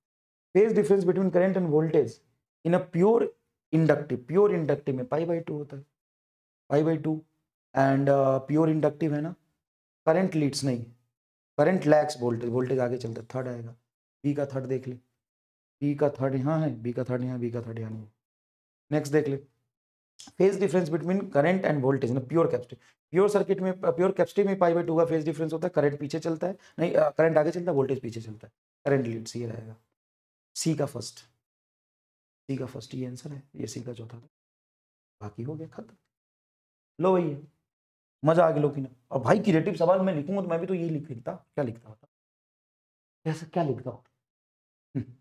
इन an circuit an inductor capacitor and resistor connected in series with XL बराबर आर बराबर X, impedance of the circuit is R, इस प्योर रेजोनेंस कंडीशन ही तो है, एक्सएल बराबर एक्सी रेजोनेंस कंडीशन ही तो है।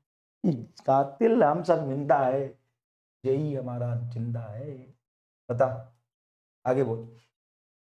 Peak current and the resonance frequency of the following circuit is, देख बेटा रेजोनेंस फ्रीक्वेंसी क्या होता है, अगर हर्ट्ज में पूछा है तो एफ, और रेडियन पर सेकंड में पूछा तो ओमेगा, एफ बराबर है 1/2 pi root L C, L की वैल्यू 100 मिली हर्ट्ज, सी की वैल्यू ये एल सी रख दे, ऐसे फ्रीक्वेंसी निकाल ले।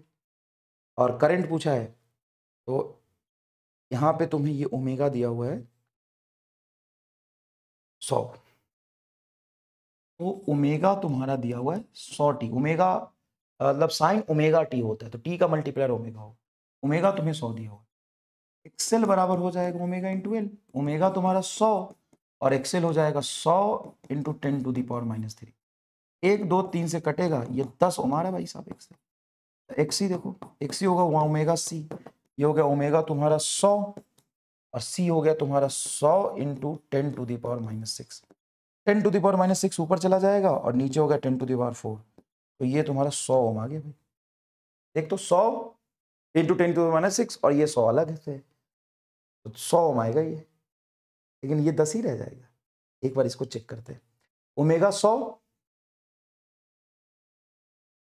वो भी 100, तो 10 का पावर 4 और मिली मतलब 10 का पावर -3, 10 का पावर 4 में से 10 का पावर -3 तो 10 ही आ रहा है, ठीक है।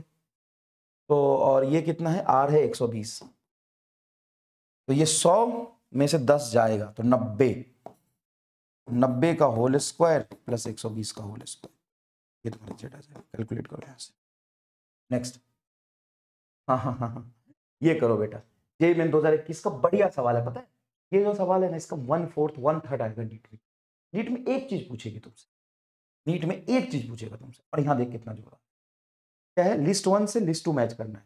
तो रेजोनेंस फ्रीक्वेंसी क्या होता है, और ओमेगा एल, अगर ओमेगा सी से, ओमेगा एल मतलब एक्सएल, और एक्सएल बड़ा है तुम्हारा 1/ओमेगा सी का मतलब होता है एक्सी। अगर एक्सएल बड़ा है तेरा, तो एक्सएल बड़ा है तो हाई फ्रीक्वेंसी पे एक्सएल बड़ा होता है, तो रेजोनेंस फ्रीक्वेंसी से फ्रीक्वेंसी ज्यादा होगा तभी तुम्हारा एक्सएल बड़ा होगा, और एक्सएल बड़ा होगा तो इंडक्टिव सर्किट है, इंडक्टिव सर्किट में वोल्टेज आगे चलता है, current in a phase with EMF, current lags, voltage आगे चलेगा मतलब करंट पीछे चलेगा, ये आएगा आंसर। ओमेगा एल बड़ा और ओमेगा सी तो रेजोनेंस कंडीशन हो गया, और एक्सी तुम्हारा ज्यादा है और एक्सएल कम है, तो ये प्योर मतलब कैपेसिटिव नेचर का हो गया सर्किट, मतलब इसमें एक्सी तरह एक्सएल भी है सी भी है, अगर एक्सी की वैल्यू ज्यादा है तो कैपेसिटिव सर्किट होगा। कैपेसिटिव सर्किट में क्या होता है कि वोल्टेज आगे चलता है, नहीं कैपेसिटिव सर्किट में क्या होता है, करंट आगे चलता है, वोल्टेज नीचे होगा, वोल्टेज पीछे चलता है, करंट लीड से, हाँ करंट आगे चलता है, ये हो जाएगा। तो ए का दूसरा और सी का चौथा, ए का दूसरा, ए का दूसरा और सी का चौथा, सी का चौथा, ये आंसर है, खत्म, बाकी देखने की जरूरत ही नहीं है। और ओमेगा एल बराबर ओमेगा सी पे मैक्सिमम करंट अगर होगा, सही बात है, बी का तीसरा, बी बी बी ये दिया ना, बी का पहला दिया हुआ, current in a phase with EMF, ये भी सही है, अगर ओमेगा एल बराबर ओमेगा सी हो गया तो current in a phase with EMF, और रेजोनेंस फ्रीक्वेंसी, तो ये दोनों तो रेजोनेंस फ्रीक्वेंसी हो गया, बुरुबग बना रहा, पक पक पक, गड़बड़ हो गया थोड़ा सा ऑप्शंस में, बाकी 2 से तुम्हारा सही आ गया। इसमें क्या होगा कि बी में ये दोनों आएंगे, करंट मैक्सिमम करंट फ्लो करेगा और ये फेज होगा, ये भी रेजोनेंस कंडीशन और ये नाम लिखा है, ये दोनों एक ही चीज होगा, दोनों में दोनों आंसर बनेगा। In a series LCR resonance circuit, if we change the resonance resistance only from lower to higher value, in series LCR resonance circuit, resonance circuit है series LCR resonance circuit, if we change the resistance only from a lower to higher value, the bandwidth of the resonance circuit will increase, bandwidth ये रहा, ये तुम्हें बताया, delta omega is equal to 1/r root ना L/R ना, हाँ L/R, delta omega L/R पर है, तुम्हें फटाफट मैं निकाल लेता हूँ, डेल्टा ओमेगा L/R पर है, तुम्हें पढ़ाया बेटा, पढ़ाया है, बैंडविड्थ ये, बैंडविड्थ बैंडविड्थ बैंडविड्थ ओमेगा, तो ये बताएं डेल्टा ओमेगा क्या होता है, R/L होता है, बैंडविड्थ R/L होता है, बैंडविड्थ R/L होता है, R/L होता है, बैंडविड्थ R/L होता है, तो सिर्फ R बढ़ाओगे तो bandwidth of the resonance circuit will increase, yes resonance circuit will increases, the resonance frequency increases, तो बैंडविड्थ इंक्रीज होगा ना, डेल्टा ओमेगा इंक्रीज होगा, रेजोनेंस फ्रीक्वेंसी पे थोड़ी ना कोई फर्क पड़ेगा, क्वालिटी फैक्टर विल इंक्रीज, नहीं R इंक्रीज होगा तो डेल्टा ओमेगा इंक्रीज होगा तो क्वालिटी फैक्टर डिक्रीज होगा, quality factor resonance frequency will remains constant. अच्छा सवाल है, मतलब ये सवाल तुमने पहली बार देखा होगा, कमेंट करके बताओ हाँ है ना, अच्छा सवाल है कि नहीं, बैंडविड्थ पे पहली बार देखा होगा भाई मेरे, 200% पहली बार देखा। And in an series LCR circuit, in a series LCR circuit, the inductive reactance XL is 10 ohm, inductive reactance XL is 10 ohm, and the capacitive reactance XC is 4 ohm, XC is 4 ohm, resistance in the circuit 6 ohm, power factor, series LCR circuit है, power factor मतलब cos phi, phase difference phi, power factor cos phi होगा r/z, r तो तुम्हारा 6 हो गया, और z क्या होगा, तो z होगा तुम्हारा XL माइनस XC, मतलब 10 में से 4 जाएगा, 6 का होल स्क्वायर प्लस 6 का होल स्क्वायर, 6√2, 6√2, 6 से 6 कटेगा 1/√2 आंसर। बात बोल पता जेई रगड़ दिया कि नहीं, क्या है मजा ही नहीं है। In series LCR resonance circuit we change the resistance only from the lower, अच्छा ये दोबारा आ गया, चलो कोई बात नहीं। ये देखो एसी जनरेटर, मैंने तुम्हें उसमें पढ़ाया था, एसी जनरेटर कुछ नहीं होता है, नवाब NABA ओमेगा, EMF कितना इंड्यूस होगा बस, अरे ये NAB omega maximum induce EMF, बस एसी जनरेटर में यही पढ़ना है। एसी जनरेटर क्या करता है, एसी जनरेटर में क्या करता है कि इंडक्शन होता है, मतलब जैसे तुम उसको घुमाते हो कॉइल को, उसके घूमने से फ्लक्स चेंज होता है, फ्लक्स से उसमें EMF इंड्यूस होता है ना। गैल्वेनोमीटर करंट डिटेक्ट करता है, ट्रांसफार्मर अभी पढ़ाऊंगा स्टेप अप स्टेप डाउन करता है, और मेटल डिटेक्टर रेजोनेंस कंडीशन पे बेस्ड एक इंस्ट्रूमेंट होता है, ठीक है ना। अब करो तो सर आपने बताया एसी जनरेटर जो है वो मैकेनिकल वर्क को इलेक्ट्रिकल वर्क में कन्वर्ट करता है, हाँ ठीक है। गैल्वेनोमीटर क्या करता है, करंट डिटेक्ट करता है, detect the presence of electric current, galvanometer का काम है। तो बी का तो पहला आएगा तेरा, बी का पहला, ठीक है। ट्रांसफार्मर क्या करता है, स्टेप अप स्टेप डाउन करता है, convert mechanical energy into electrical energy, works on the principle resonance in this, change the alternating voltage to the smaller और ग्रेटर वैल्यू, हाँ change an alternating voltage for the smaller और greater value, step up step down हो गया ना। तो सी का चौथा, सी का चौथा इसमें है, एक मिनट क्या, हाँ सी का चौथा, सी का दूसरा, सी का दूसरा, सी का तीसरा, सी का चौथा, पहला, ये पहला आंसर आगे खत्म हो गया। बाकी तुम मिला लो। एसी जनरेटर क्या करता है, work on the principle of resonance, नहीं convert mechanical into electrical energy, A का दूसरा, ए का दूसरा एकदम सही है, मैच कर गया। नेक्स्ट देख भाई, the reactance of an circuit is zero, reactance of an circuit is zero, it is possible that circuit contains a capacitor and inductor, हाँ क्योंकि Z बराबर होता है XC माइनस XL, दोनों इक्वल एंड बराबर होगा, सिर्फ XL माइनस XC तो जीरो हो जाएगा, बढ़िया है। In AC circuit the average power delivered by the source never become zero, average power नहीं, और वो भी बोला है in AC circuit average power delivered by the source never become zero, it's in AC circuit में तो pure inductive ही AC circuit हो गया, तो गलत है, पहला सही है दूसरा गलत है, ठीक है ना, पहला सही है दूसरा गलत है। Next, direct current of 4 ampere, direct current मतलब DC current 4 ampere, and alternating current of peak value of 4 ampere passes through 3 ohm and 2 ohm, तो 3 ओम में तो 3 ओम में तुम्हारा डीसी जा रहा है, और 4 एम्पियर का पीक करंट एसी तुम्हारा 2 ओम में जा रहा है। Find the ratio of the heat generated, अब देखो हीट जनरेटेड में बढ़िया सवाल, अब जब डीसी करंट जा रहा है तो पावर तो सिंपल होगा तुम्हारा I²R, 4 एम्पियर है, 4 का होल स्क्वायर इंटू 3, खत्म। और P2 जो है वो RMS जाएगा, तो पीक अगर 4 है तो RMS होगा 4/√2 का होल स्क्वायर इंटू 2, यही पढ़ा है तुमने। तो 4 का होल स्क्वायर 16 बटा 2 का होल स्क्वायर तुम्हारा 4 इंटू 2, सॉरी √2 का होल स्क्वायर तो 2 ही आएगा, तो 2 से 2 कटा, 16 से 4 का होल स्क्वायर 16 कटा, मतलब 3/1, B is answer, B is answer, B is answer, yes 200% B is answer.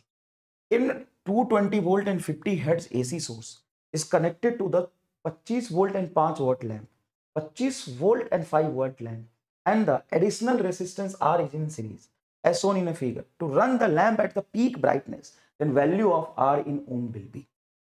रुकना अच्छे से, रुकना अच्छे से, देखो बेटा ऐसा है कि मैक्सिमम ब्राइटनेस पे तभी जाएगा जब इतनी पावर इतना वोल्टेज कंजर्व होगा, तो करंट कितना जाएगा, करंट होता है P/V, P5 V25 मतलब 1/5 है, 1/5 एम्पियर करंट जाना चाहिए, उतना ही करंट इससे भी जाएगा, हाँ 220 वोल्ट में से 25 वोल्ट यहाँ चला गया, 220 वोल्ट में से 25 वोल्ट यहाँ चला गया, तो यहाँ पे बचेगा 195, ठीक है सर, हो गया खत्म। तुम्हें करंट पता है, वोल्टेज पता, तो रेजिस्टेंस निकाल दो, R is equal to V/I, sorry V बराबर IR, तो R is equal to V/I सही तो है, V बताओ कितना है, V 195, ये 1/5 मतलब 5 ऊपर मल्टीप्लाई होगा, 195 से 5 को मल्टीप्लाई करोगे कितना होगा, तो 200 को 5 से मल्टीप्लाई करते तो 1000 होता, 20 25 1000 होता।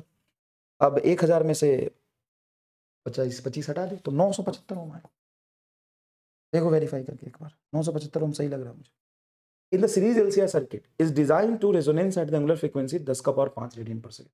The circuit draws 16 watt power from 120 volt source at resonance. Then value of resistance R in the circuit is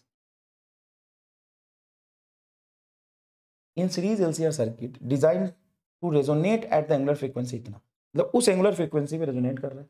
circuit drawers इतना पावर फ्रॉम इतना सोर्स एट रेजोनेंस. तो रेजोनेंस के केस में cos फाई तो तुम्हारा 1 होना है और P एवरेज होता है I R M S into V R M S into cos. तो ये 16 और ये 1 और ये VM तुम्हारा हो गया 120. आई आर एम एस निकल जाएगा. आई आर एम एस हो गया थोड़ा 16/120. करंट पूछा है तो आई आर एम एस तुम्हें पता चल गया, वोल्टेज तुम्हें पता चल गया, डिस्टेंस निकाल दी. कोई खास बात ही नहीं.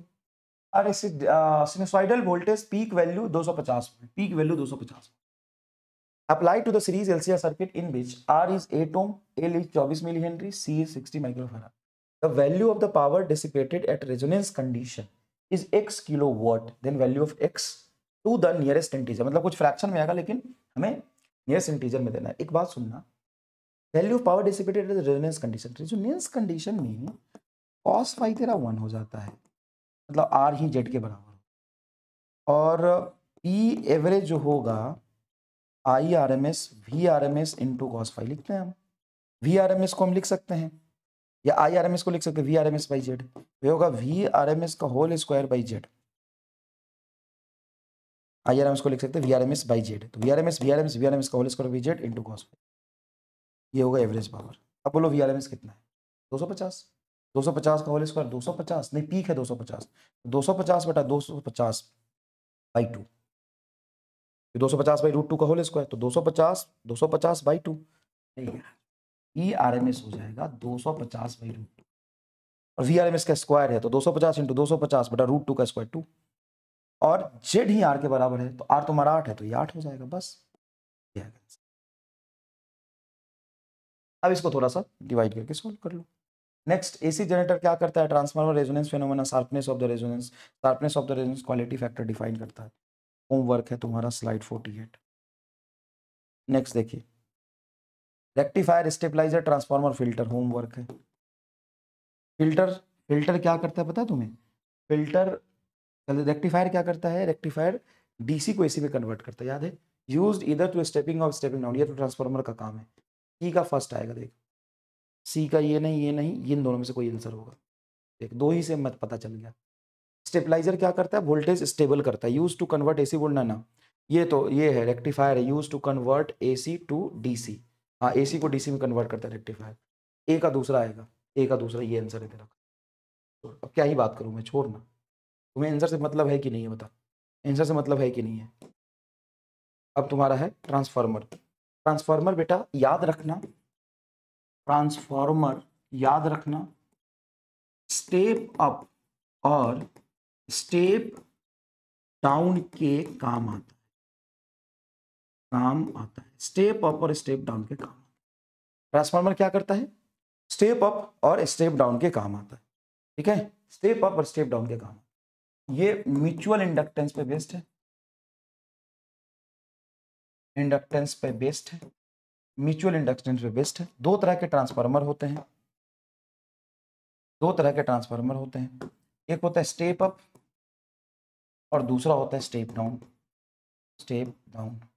जब ना लिखा हो तो जनरली, जब कुछ ना दिया हो तो इसका पावर इफिशियंसी हम 100% मान, मतलब P इनपुट बराबर P आउटपुट.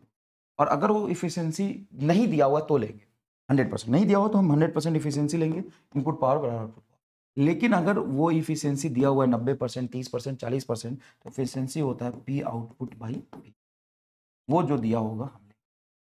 ठीक है, अब देखना जो वोल्टेज होता है वो directly proportional to number of turns होता है. जो वोल्टेज होता है directly proportional number of turn होता है. Current inversely proportional to number of turns होता है. पावर तो वहां से निकालेंगे. तो स्टेप अप में क्या करते हैं? आउटपुट वोल्टेज ज्यादा रखना होता है इनपुट वोल्टेज. उस सेकेंडरी का टर्न्स हम ज्यादा रखते हैं प्राइमरी के टर्न से, क्योंकि सेकेंडरी का टर्न्स ही आउटपुट डिसाइड करेगा. मैं आउटपुट वोल्टेज ज्यादा रखना तो सेकेंडरी का नंबर ऑफ टर्न ज्यादा रखना पड़ेगा. इसलिए सेकेंडरी का करंट कम मिलेगा, प्राइमरी का करंट ज्यादा मिलेगा. P इनपुट बराबर P आउटपुट आइडियल केस में.